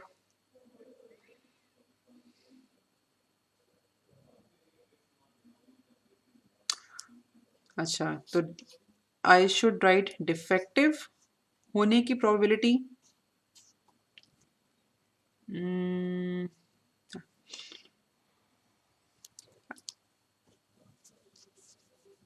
अच्छा, इसको ना 1 यहाँ पे होना चाहिए, मैं आपको बताती हूँ कि 1 क्यों। और फिर नॉन डिफेक्टिव होने की probability it should be equal to 5 minus 1 into 4, ठीक है? ये डिफेक्टिव होने की प्रोबेबिलिटी और नॉन डिफेक्टिव होने की प्रोबेबिलिटी। अच्छा, ये हम लोगों ने ऐसा क्यों लिखा? अब ये जो है ना, ये वाला कॉन्सेप्ट, ये बेसिकली वो कॉन्सेप्ट है जो हम लोगों ने इसको यहाँ पे समझा था, ठीक है? हम लोगों ने यहाँ पे कहा था कि लेट्स सपोज हम एक्सपेरिमेंट कंडक्ट करते हैं, उसमें हमारे पास जो 1 है, लेट्स सपोज कि वो k टाइम्स आता है और हमारे पास जो 0 है वो ज़ाहिर है कि फिर n माइनस k टाइम्स आएगा।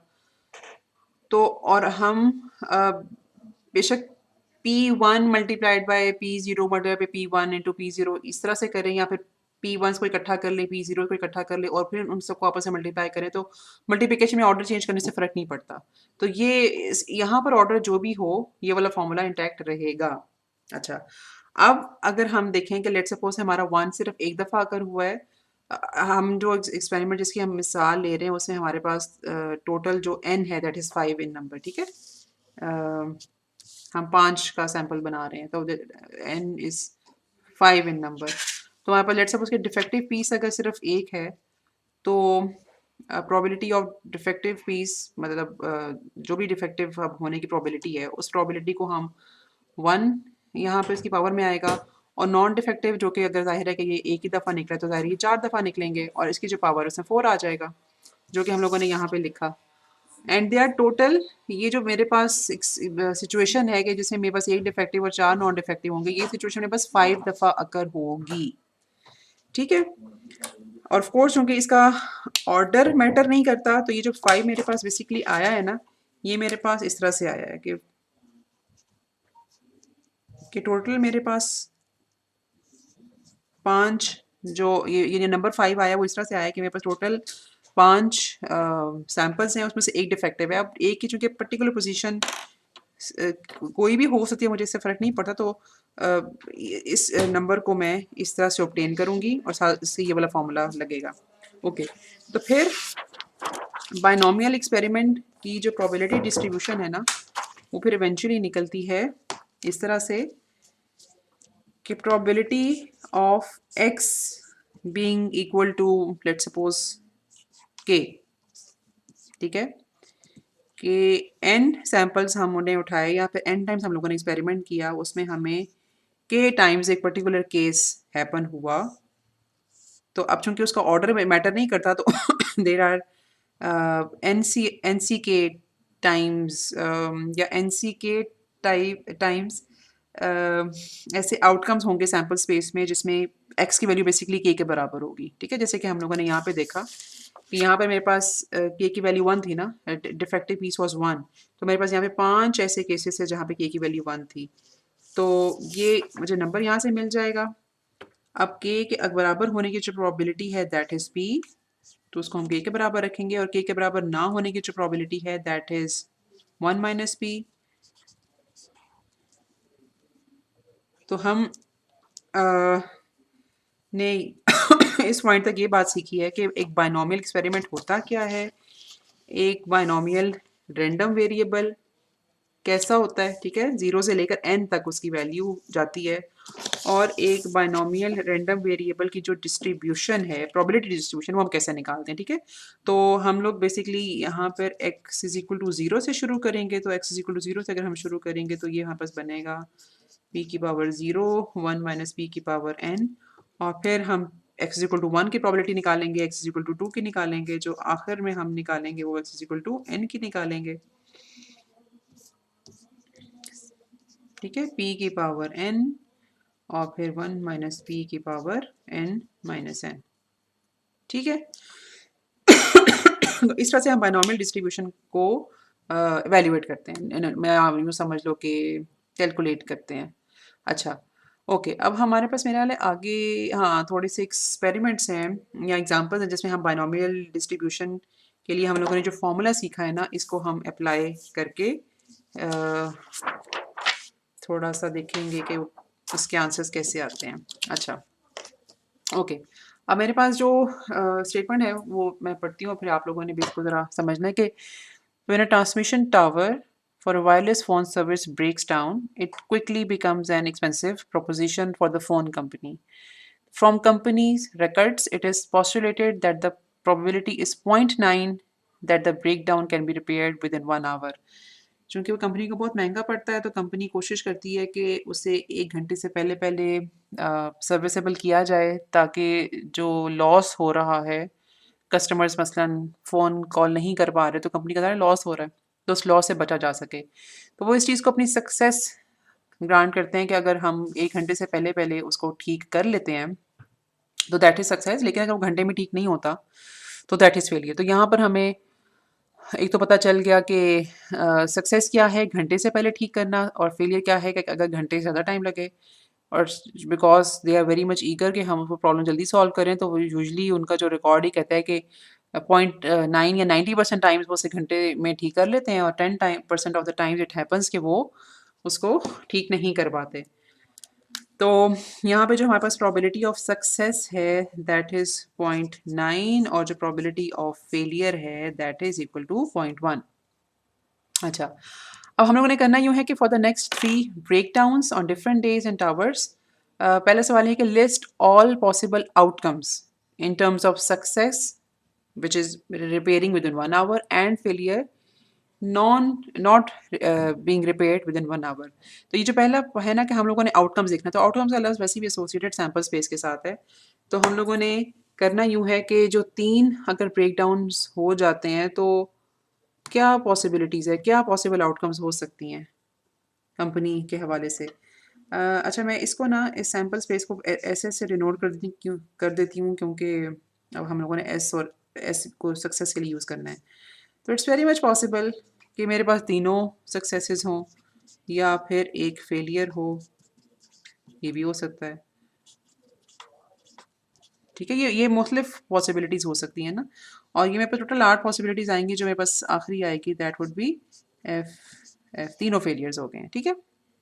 अच्छा, और अच्छा अब ये चूंकि है अगले सवाल में इस्तेमाल होगा तो इसको हम अभी कर लेते हैं। यहाँ मेरे पास जो सक्सेसेस हैं,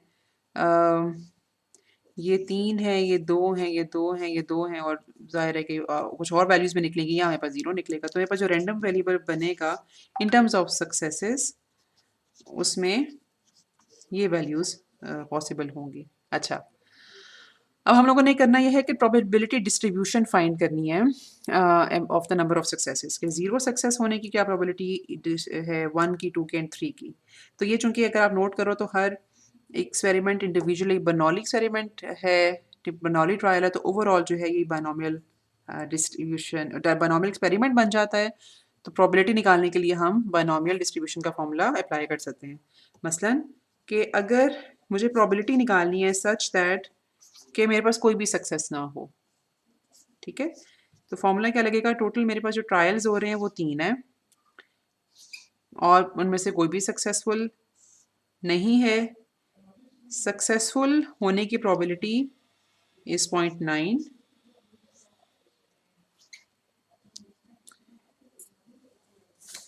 और जो नॉन या अनसक्सेसफुल 1 - 0.9 लिख भी, हम इसे लिख सकते हैं 0.1 भी फोर्स लिख सकते हैं। अनसक्सेसफुल होने की जो प्रोबेबिलिटी है दैट इज द 0.1 और उसकी पावर में आ जाएगा 3 - 0, ठीक है। अच्छा, इसको आप जब कंप्यूट करोगे तो प्लीज़ डू चेक कि आपका जो आंसर है it should be equal to 0.0001। अच्छा, अब P X is equal to 1 हम जब करते हैं तो उसका मतलब ये है कि हमारे पास जो 3 ब्रेक डाउन्स हुए हैं उनमें से सिर्फ एक ब्रेक डाउन ऐसा है जिसमें हमें सक्सेस हुई या वो घंटे से पहले ठीक कर लिया गया। तो सक्सेसफुल होने की प्रोबेबिलिटी 0.9 है, सिर्फ एक सक्सेसफुल था। अनसक्सेसफुल होने की प्रोबेबिलिटी 0.1 है और हमारे पास 2 अनसक्सेसफुल थे, ठीक है। और टोटल नंबर या आउटकम्स जो कि जिनमें ये पॉसिबिलिटी है कि एक सक्सेसफुल हो और 2 अनसक्सेसफुल हो, वो नंबर हमें यहाँ से मिल जाएगा, ठीक है। मेरा ख्याल है कि वो शायद 2 है, but I am not sure. अच्छा, ओके, इसी तरह से ये कंप्यूटेशन आप करोगे एक्स इक्वल 2 के लिए भी, 3 के लिए भी। मैं दोनों के लिए या सबके लिए इसका जवाब लिख देती हूँ ताकि आप इसको वेरीफाई कर सको। एक्स इज इक्वल टू 2 के लिए इसका आंसर है 0.243, और एक्स इज इक्वल टू 3 के लिए इसका आंसर है 0.729, ठीक है। ये चारों वैल्यूज़ आपने कंप्यूट करके देखनी है, और आप इसको ऑफ कोर्स पीएमएफ तो बना ही सकते हो, वो तो it should not be a problem. मतलब स्टेम प्लॉट आपने बेसिकली करना है। अच्छा, okay, it has been claimed that in 60% of all solar heat installations the bill is reduced by at least 1/3, ठीक है। सक्सेस ये है कि जो बिल है वो 1/3 से कम हो जाए, लेकिन अगर बिल 1/3 से कम ना हो तो we will call it a failure, ठीक है। तो बर्नौली एक्सपेरिमेंट क्या है कि सोलर हीट इंस्टॉलेशन हुई है, तो either the utility bill will be lesser than 1/3 और it won't be lesser than 1/3। तो अगर 1/3 से कम हो गया तो ये सक्सेस है, और अगर 1/3 से कम ना हुआ तो ये फेलियर है। और probability which has been collected या स्टिपुलेटेड ओवर टाइम, वो ये कहती है कि जी 60% टाइम जो है वो 1/3 से कम हो जाता है। तो हम प्रोबेबिलिटी या सक्सेस की जो प्रोबेबिलिटी है उसको हम 0.6 कहेंगे, ठीक है। इसको बल्कि हम यहाँ लिख भी लेते हैं ताकि डेटा हमारा भी कंपाइल हो जाए। मतलब ये ज़रूरी होता है ताकि सवाल शुरू करने से पहले, ताकि फिर आप को पता हो कि अवेलेबल चीज़ें क्या हैं। तो सक्सेस की प्रोबेबिलिटी 0.6 है और फेलियर की प्रोबेबिलिटी 0.4 है, ठीक है। अच्छा, अब हम पता ही करना चाह रहे हैं कि 5 इंस्टॉलेशंस की हैं, तो क्या अच्छा मैंने अब इसको इसका साइज़ में ज़रा पहले कम करके देखूँ। What are the probabilities that the utility bill is reduced by 1/3, यानी कि हमें सक्सेस मिली है इन 4 आउट ऑफ 5 इंस्टॉलेशंस। तो 4 आउट ऑफ 5 इंस्टॉलेशंस का मतलब ये है कि हम प्रोबेबिलिटी निकालना चाह रहे हैं इसकी, और 5 इंस्टॉलेशंस की हैं, उसमें से 4 की प्रोबेबिलिटी चेक करना चाह रहे हैं, तो व्हाट शैल वी डू कि हमें फॉर्मूला लिखना चाहिए इस तरह से। सक्सेस की probability 0.6 raise to power 4, 0.4 raise to power 5 minus 4। ठीक है, ये चीज़ हम करना चाह रहे हैं। इसका जो आपके पास आंसर आएगा ना, that will be equal to 0.259। ठीक है, आपने प्लीज कैलकुलेशंस करनी है। अच्छा, अब हमारे पास एक और चीज़ जो पार्ट बी है, जिसे हमें थोड़ी सी अंग्रेजी समझनी पड़ेगी कि at least, again you should pause this video है एंड थिंक फर्स्ट कि एट लीस्ट का क्या मतलब है। ऊपर तो हमें डायरेक्टली बता देना कि 4 आउट ऑफ 5 इंस्टॉलेशन थी, इसमें तो हम लोगों ने x इज इक्वल टू 4 लिखा, ठीक है, लेकिन एटलीस्ट का मतलब है कि 4 भी हो सकते हैं और 4 से ज़्यादा भी हो सकते हैं, कम अज़ कम 4 हो, ठीक है, एटलीस्ट कम अज़ कम। तो जब हमने कह दिया कि 4 या उससे ज़्यादा, तो अब हम यहाँ पे जो हमें लिखना चाहिए ना, that must be equal to इस तरह से, यानी कि 4 के बराबर या उससे ज़्यादा, एट लीस्ट 4। ओके, तो ये हमारे पास अब चूंकि अगर मैं CDF या उसकी टर्म्स में देखूं, हम लोगों ने CDF को पढ़ना सीखा था, तो इसका मतलब है कि मैं probability of x is equal to 4 में भी इंटरेस्टेड हूँ, और उसके ऊपर तो एक ही है probability x is equal to 5। तो इन दोनों का कंप्यूट करके मुझे इसको सम अप करना है। ठीक है, तो probability of x is equal to 5 का फॉर्मूला भी आप लगा सकते हो, और ये आपके पास जो टोटल एडअप होके आएगी वो 0.337 आएगी। ठीक है, इसे आपने प्लीज करके देखना ताकि आपको अंदाजा हो इस चीज़ का। अच्छा,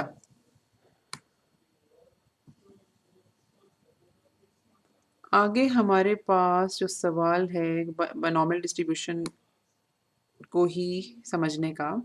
अच्छा, अब हमारे पास यहाँ पे सिचुएशन ये है कि each of 6 randomly selected Cola drinkers is offered 2 glasses. ठीक है, यहाँ पर 6 इंडिविजुअल्स हैं और हर किसी को 2 ग्लास ऑफर किए गए हैं। ठीक है, तो एक ग्लास के ऊपर S लिखा हुआ है या उसमें कोला S है, और दूसरे ग्लास में कोला F है। Every individual picks one of the 2 glasses, और जो इंडिविजुअल के सामने 2 ग्लासेस आएंगे तो हर इंडिविजुअल जो है वो एक ग्लास को उसमें से उठा लेगा। Suppose there is no tendency among cola drinkers to prefer one cola to the other, और किसी खास कोला को चूज़ करने का कोई रुझान नहीं है, तो then probability of selecting soda S by any individual is 0.5। तो हर, यानी कि कोला S चूज़ करें या कोला F चूज़ करें, दोनों को चूज़ किए जाने की प्रोबेबिलिटी सेम है, विच इज़ 0.5। और अब हम जो रैंडम वेरिएबल बनेगा यहाँ पे, that is the number among the 6 who prefer S। तो या आपको यहाँ पे ना स्टॉप करके पहले सोचना चाहिए कि S हमारे पास क्या होगा। अच्छा, इट्स वेरी मच पॉसिबल कि कोई एक भी इंडिविजुअल एस ना उठाए। ठीक है, तो ज़ीरो हो सकता है। अच्छा, वैसे भी मैंने शायद आपको बताया था कि जो रैंडम वेरिएबल्स होते हैं ना हमारे पास, वो हमेशा उनकी शक्ल यही होती है कि जितनी दफ़ा एक्सपेरिमेंट हम लोगों ने किया है, वो हमारे पास आखिरी नंबर होगा, और उससे पे वो 0 से स्टार्ट होके बेसिकली 6 तक जाएगा, तो 4 और 5। Binomial random variable will always be like this. Let me repeat once again.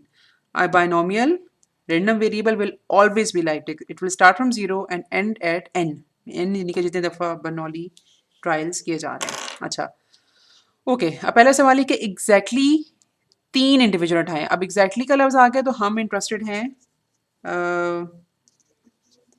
इस प्रोबेबिलिटी को फाइंड करने में। ठीक है, पहले मैं इसका ज़रा लिख दूँ फॉर्मूला, लेकिन अगेन ये आपको ना अब ज़रूर पता चल जाना चाहिए अब तक कि ये हम किस तरह से करते हैं। ये सक्सेस या एस चूज़ किए जाने की प्रोबेबिलिटी, और ये एफ चूज़ किए जाने की प्रोबेबिलिटी, और मेरे पास जो इसका आंसर आता है ना, दैट इज़ इक्वल टू 0.313। अच्छा, अब अगला सवाल है कि एट लीस्ट 3।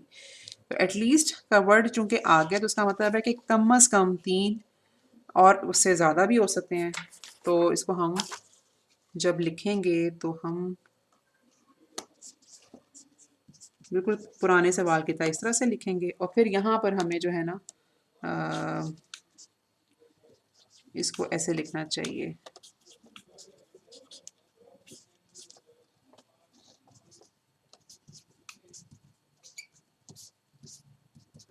तो ये चारों प्रोबेबिलिटी निकाल के हमने ऐड करनी है।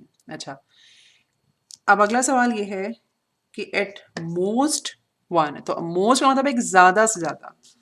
तो जब ज़्यादा से ज़्यादा का वर्ड आ गया तो अब हम इसको लिखेंगे इस तरह से कि एट मोस्ट वन, यानी कि ज़्यादा से ज़्यादा एक हो, तो इससे कम भी हो सकता है। तो फिर ये जो प्रोबेबिलिटी है ये निकलेगी इस तरह से, probability of x is equal to 0 plus probability of x is equal to 1। इसका मैं आंसर दोनों का लिख देती हूँ, आप प्लीज़ इसको ज़रा वेरीफाई करना। और ये मेरे पास है 0.109। ठीक है, तो एग्जैक्टली अगर वन या एग्जैक्टली कोई नंबर दिया जाए तो उसको हम ऐसे लिखते हैं। ये हमारे पास तब लिखा जाता है अगर हम कहते हैं कि एटलीस्ट इस नंबर के बराबर है, तो फिर एटलीस्ट का मतलब ये है कि बाकी सारे नंबर्स भी हमने कंसिडर करने हैं। या एट मोस्ट वन का मतलब है कि हम अब उस नंबर से पीछे पीछे जितने नंबर है ना वो सारे रैंडम वेरिएबल के नंबर कंसिडर करके और उनकी प्रोबेबिलिटीज को हम लोगों ने ऐड अप करना है। अच्छा,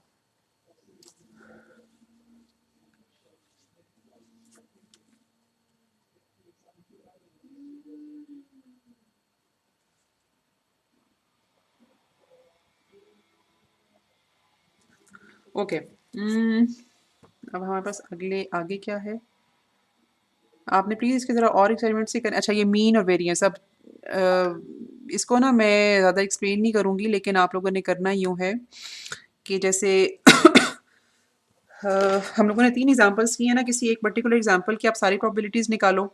जैसे इस सवाल में जो सोडा वाला सवाल है, इसमें तो आपको खैर सारी निकालनी ही पड़ेंगी वैसे भी। तो आपने वो जो आपके पास फिर एक प्रोबेबिलिटी डिस्ट्रीब्यूशन आ जाएगी। प्रोबेबिलिटी डिस्ट्रीब्यूशन का मतलब ये है कि आपके पास जैसे एक्स की वैल्यू है 0 से लेकर 6 तक, और आपके पास फिर हर अ, उसकी जो प्रोबेबिलिटी है आपके पास उसकी वैल्यू भी है। तो ये आपके पास इसका मतलब जैसे पीएमएफ आ गया। अब आप इस इन प्रोबेबिलिटी की वैल्यूज़ को यूज़ करके और एक्स की वैल्यूज़ को यूज़ करके इसका मीन निकाल के देखो। And with experiments it has been determined कि किसी भी बाइनोमियल डिस्ट्रीब्यूशन का जो मीन होता है it can be calculated by n into p, जहाँ पे पी जो है वो सक्सेस की प्रोबेबिलिटी है। ठीक है, तो वो मस्ट नो कि हम सक्सेस किसे कह रहे हैं, उसकी प्रोबेबिलिटी कितनी है। उसको अगर हम नंबर ऑफ ट्रायल्स के साथ मल्टीप्लाई करें तो we get expected value of that distribution. उसी तरह से वेरिएंस निकालने के लिए अगर हम ये वाला फॉर्मूला यूज़ करते हैं, तो आप प्लीज़ पहले वेरिएंस अलग से कंप्यूट करना, जैसे हम लोगों ने इस लेक्चर के स्टार्ट में वेरिएंस कंप्यूट करना सीखा है, और फिर इसको उस फॉर्मूले से भी वेरीफाई करना। ठीक है, अच्छा। अब हमारे पास एक तीसरी तरह की डिस्ट्रीब्यूशन है, तो ये बेसिकली लास्ट डिस्ट्रीब्यूशन है डिस्क्रीट रैंडम वेरिएबल की। अच्छा, ये डिस्ट्रीब्यूशन हम हर उन मतलब उन एक्सपेरिमेंट्स में इस्तेमाल होती है जहाँ पर हम अ, ऐसी सिचुएशन को हैंडल कर रहे होते हैं। Let me explain experiment first and then I will explain random variable. ठीक है, जब हम बात करते हैं पॉइज़न एक्सपेरिमेंट की, तो हम एक ऐसे एक्सपेरिमेंट की बात करते हैं जहाँ पे हम एक स्टिपुलेटेड टाइम या गिवन टाइम में एक number of occurrences of something देख रहे होते हैं। मिसाल के तौर पे हम लेट सपोज अगर ये नोट करें कि मैं let me give the motor base example कि अगले 1 घंटे में कितनी गाड़ियों का चालान होगा। ठीक है, तो अगर हम देखें तो ये इसका जो मिनिमम पॉसिबल नंबर हो सकता है वो 0 होगा, क्योंकि हो सकता है कि अगले 1 घंटे में एक भी गाड़ी का चालान ना हो। एक गाड़ी का भी हो सकता है, दो का भी हो सकता है, and practically there is no upper limit. ठीक है, अच्छा, स्टिपुलेटेड टाइम मैंने इसलिए कहा है कि ये भी हो सकता है कि हम 1 घंटे में मॉनिटर कर रहे हों, या फिर हम एक दिन में मॉनिटर कर रहे हों, या हम एक वीक में मॉनिटर कर रहे हों। ठीक है, तो हम जब 1 घंटे में सिर्फ मॉनिटर करेंगे कि कितनी गाड़ियों का चालान होता है, तो उस केस में जो म्यू होगा, मतलब expected value of random variable, वो डिफरेंट होगी। ठीक है, let me write 1 hour here, या मैं 60 लिख लेती हूँ, जगह ज़रा कम बनेगी। नहीं, ओके, मिडनाइट 1 आवर। अच्छा, अगर हम 1 डे के हिसाब से देखें तो वहाँ पर म्यू जो है वो कुछ और होगा, क्योंकि इट्स वेरी मच पॉसिबल कि उसमें प्रैक्टिकली तो रैंडम वेरिएबल ज़ीरो हो सकता है, लेकिन हो सकता है कि उसमें उस पर्टिकुलर डे में ऐसा ना हो कि ज़ीरो, कि किसी भी गाड़ी का चालान ना हो सकता, मतलब दिन के 10-12 ज़्यादा गाड़ियाँ हो सकती हैं। तो यहाँ पे अगर आप म्यू देखो तो वो कुछ थोड़ी सी बड़ी वैल्यू आ सकती है। या अगर हम एक वीक में नोट कर रहे हैं तो इसका जो म्यू होगा 1 वीक का वो डिफरेंट होगा ऑफ कोर्स, ठीक है। तो ये मैंने म्यू का जिक्र इसलिए किया क्योंकि ये हम आगे इसको इस्तेमाल करने लगे हैं। तो बेसिकली एक्सपेरिमेंट एक पॉइजन एक्सपेरिमेंट, ये एक्सपेरिमेंट होता है कि जहाँ पे हम एक पर्टिकुलर टाइम में या पर्टिकुलर रीजन में अच्छा, रीजन के हवाले से मैं आपको बता दूं, late me explain my complete my sentence और फिर मैं रीजन की बात करती हूँ कि पर्टिकुलर टाइम में या रीजन में हम देख रहे होते हैं कि फिर कितनी एक चीज़ कितनी फ्रिक्वेंसी से अगर होगी। रीजन की बात मसलन अगर हम देखें कि 1 सेकंड में अगर हम सर्किट की बात कर रहे हैं, इस पर्टिकुलर एरिया से कितने इलेक्ट्रॉन्स गुजरेंगे, ठीक है। तो वो हम लोगों ने एक सेकंड में अगर देखना है या इस रीजन से देखना है, इस रीजन को हम अगर वायर की लेंथ को हम कम भी करके देख सकते हैं, वायर की जो है उसका डायमीटर उसको हम ज़्यादा भी करके देख सकते हैं। तो रीजन हमारे पास आ गया, ठीक है। टाइम के लिहाज से देख सकते हैं। अच्छा, जो जैसे ऑस्ट्रोस्कोप में भी आप लोग पढ़ते हो कि बेसिकली जो वो स्ट्राइक करते हैं जाके उसको उसकी स्क्रीन के ऊपर, और फिर वो फ्लोरेसेंट लाइट जो है वो बन उसकी स्क्रीन की शक्ल सूरत बनती है। तो वो 1 सेकंड में कितने जाके स्ट्राइक करेंगे, अगेन वो हम पॉइजन एक्सपेरिमेंट के थ्रू फाइंड आउट करते हैं या डिटरमिन करते हैं। अच्छा, तो ये तो हमारे पास पॉइज़न एक्सपेरिमेंट हो गया, और रैंडम वेरिएबल जैसे कि मैंने आपको बताया कि इसकी जो लोअर लिमिट होती है, lowest possible that is 0 and practically there is no upper limit. तो ये एक मेरे पास ऐसा रैंडम वेरिएबल है जो कि अनकाउंटेबल इनफाइनाइट है। अच्छा, अब इसको हम इसकी जो डिस्ट्रीब्यूशन है वो कैसे निकालते हैं? इसकी डिस्ट्रीब्यूशन को निकालने का तरीका ये है कि हम ये वाला फॉर्मूला इस्तेमाल करें कि probability of x being equal to a particular value x, मिसाल के तौर पे वो हम निकालते हैं कि ये ये जो है ना एक्सपोनेंशियल फंक्शन, ये आपको अपने कैलकुलेटर से भी नज़र आता है लॉग, नेचुरल लॉग के ऊपर, ठीक है। तो इसकी पावर होती है माइनस म्यू, और फिर इसके साथ न्यूमरेटर में एक टर्म होती है mu raise to power x, ये वही वाला एक्स जिसकी हम प्रोबेबिलिटी फाइंड कर रहे हैं, और यहाँ पर आ गया एक्स फैक्टोरियल। और I have told you before कि ये जो x है मेरे पास, यानी कि रैंडम वेरिएबल की जो वैल्यूज़ हैं, they start from 1 and they can take any value, there is practically no upper limit, ठीक हो गया। लेकिन जैसे कि मैंने आपको बताया कि अगर हम एक पर्टिकुलर एक्सपेरिमेंट कंडक्ट कर रहे हैं, लेट्स सपोज के गाड़ियों के चालान वाला, तो अगर हम 1 घंटे का टाइम में नोट करें तो mu can have a different value, 1 दिन के टाइम में चलान देके पूरे दिन के तो mu can have a different value. तो इस एक्सपेरिमेंट को कंडक्ट करने के लिए या पॉइजन एक्सपेरिमेंट में प्रोबेबिलिटी डिस्ट्रीब्यूशंस निकालने के लिए वो must new the expected value, तो वो हम यहाँ पे इस्तेमाल करते हैं एक्सपोनेंशियल की पावर में, और ये वाला फॉर्मूला निकाल के हम हर जो रैंडम वेरिएबल है हमारे पास, हर रैंडम वेरिएबल की हर न्यूमेरिकल वैल्यू की प्रोबेबिलिटी निकाल सकते हैं। अच्छा, इसको आगे हम कुछ एग्जांपल्स से समझने की और सॉल्व करने की कोशिश करते हैं। मिसाल के तौर पे सपोज दैट है नंबर ऑफ टाइपोग्राफिकल एरर्स, ये किसी किताब में कोई टाइपोग्राफिकल एरर्स हैं, टाइपिंग मिस्टेक्स हैं। तो कुछ किताबों के साथ बेसिकली ये लिखा हुआ आता है, तो उसके सिंगल पेज के ऊपर कितने एरर्स हम एक्सपेक्ट कर सकते हैं।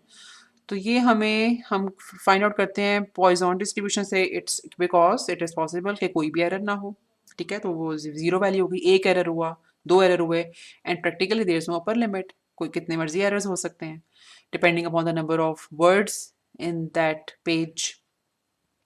तो इसलिए पॉइजन डिस्ट्रीब्यूशन अप्लाई होगी जब हम ये फाइंड आउट करने की कोशिश करेंगे या उसकी प्रोबेबिलिटी फाइंड करने की कोशिश करेंगे।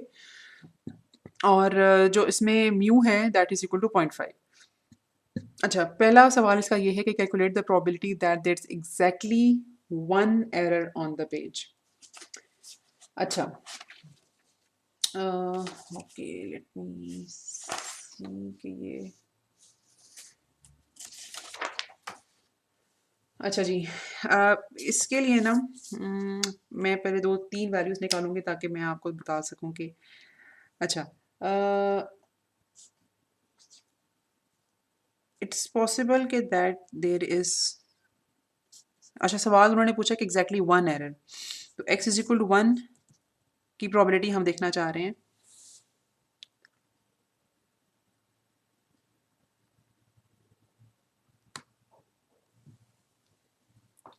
तो e raise to power minus 0.5, क्योंकि म्यू हमें 0.5 गिवन है, ये हमें गिवन होता है, mu must always be given, और 0.5 की पावर 1,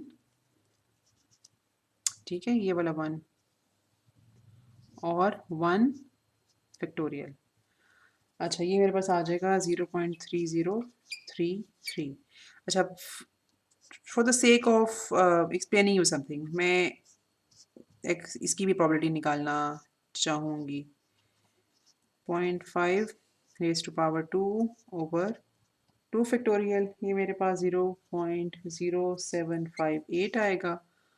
और अगर मैं यहाँ पे x इज इक्वल टू 3 की प्रोबेबिलिटी निकालना चाहूँ तो यहाँ पर 0.0126 आएगा। अच्छा, और इसी तरह से अगर आप आगे की भी दो चार प्रॉपर्टीज़ निकालो तो यू कैन सी कि जो ट्रेंड है वो मेरे पास ये है कि प्रोबेबिलिटी जो है वो कम होती जा रही है। अच्छा, अब अगर हम इसका पीएमएफ बनाए ना, प्रोबेबिलिटी मास फंक्शन, तो मेरे पास यहाँ सॉरी डिनोमिनेटर नहीं, एक्स एक्सिस पे आई एम लुकिंग फॉर, या आई प्लॉट रैंडम वेरिएबल की न्यूमेरिकल वैल्यूज़, और वाई एक्सिस पे I am plotting probability of each value. तो मेरे पास जो पहली वैल्यू है दैट इज़ 0, उसकी मैंने अभी प्रोबेबिलिटी कंप्यूट नहीं की, 1 2 3, and as I mentioned is there is no upper limit.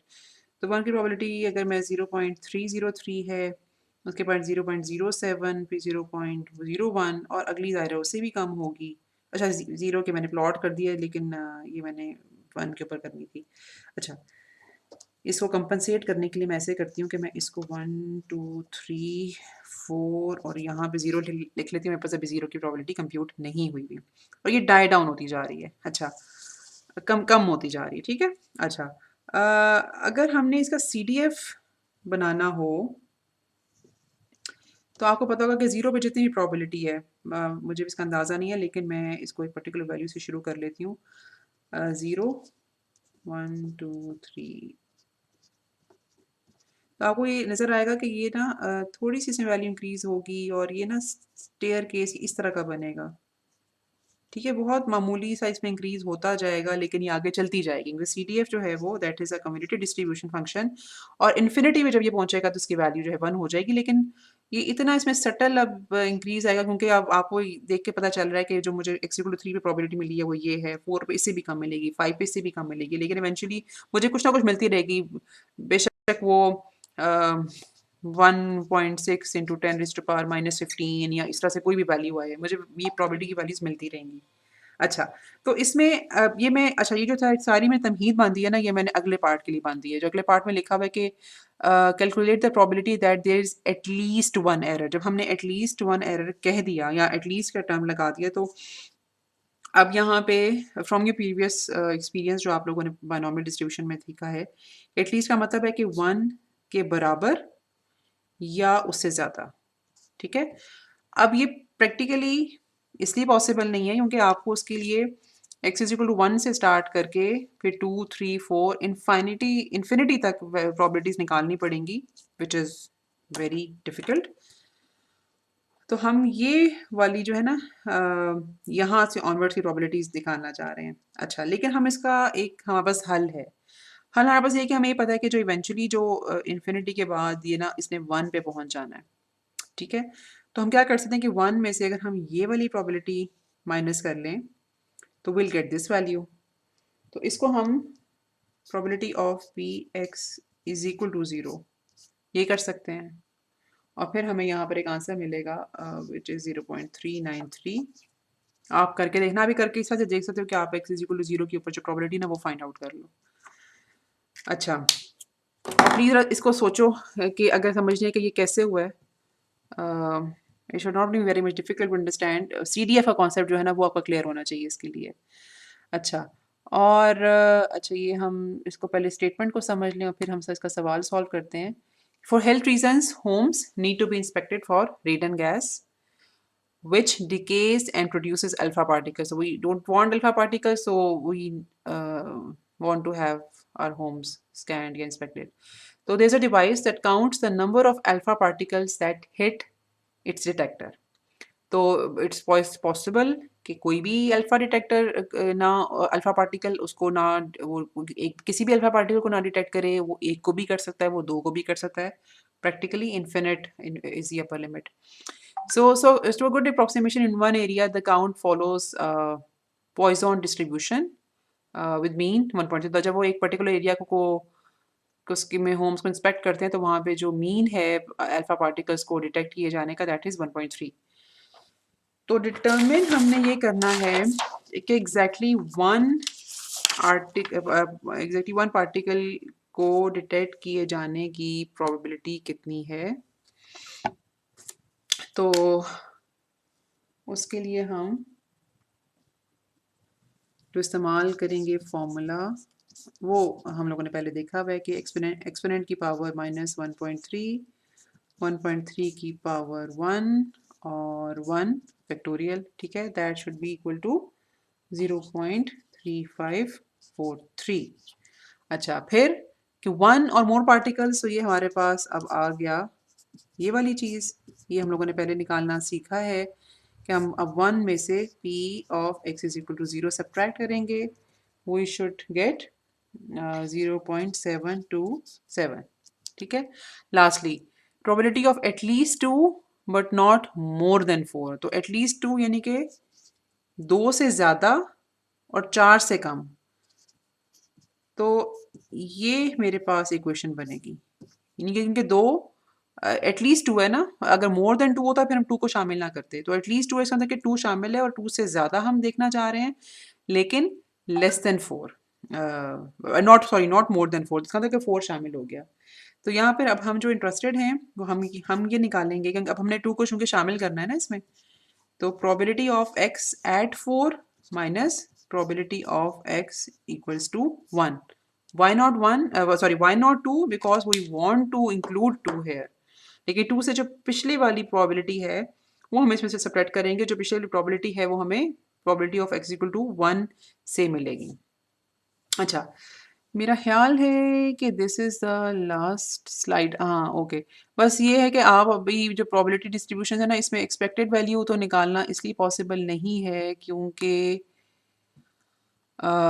There are infinite number of random variables. लेकिन हमें वैसे पता है कि जो मीन है पॉइसन डिस्ट्रीब्यूशन के तहत जो रैंडम वेरिएबल बनता है उसका मीन म्यू होता है. तो वो हम एक्सपेरिमेंट से बेसिकली बहुत सारे एक्सपेरिमेंट्स करके फिर हम ये निकालते हैं. तो उसका हमें जनरली फॉर्मूला पता होना चाहिए. और वेरिएंस भी उसकी म्यू ही होती है. This is a special sort of distribution के जिसमें वेरिएंस और मीन दोनों की वैल्यू बराबर है. अच्छा जी, अब हमने ये जो लेक्चर्स बेसिकली किए हैं ना, चैप्टर नंबर 3 आई गेस यहाँ पर हमारा ख़त्म होता है. तो इसको फिर हम डिस्कस करेंगे इंशाल्लाह मंडे ऑनवर्ड्स जो आपकी क्लासेस हैं उनमें. और अगर कोई आपकी क्वेरीज होती हैं तो प्लीज़ आप ब्रिंग देम ऑन ताकि हम फिर उनको उन क्लासेस में डिस्कस कर सकें. Thank you very much. Allah हाफिज़.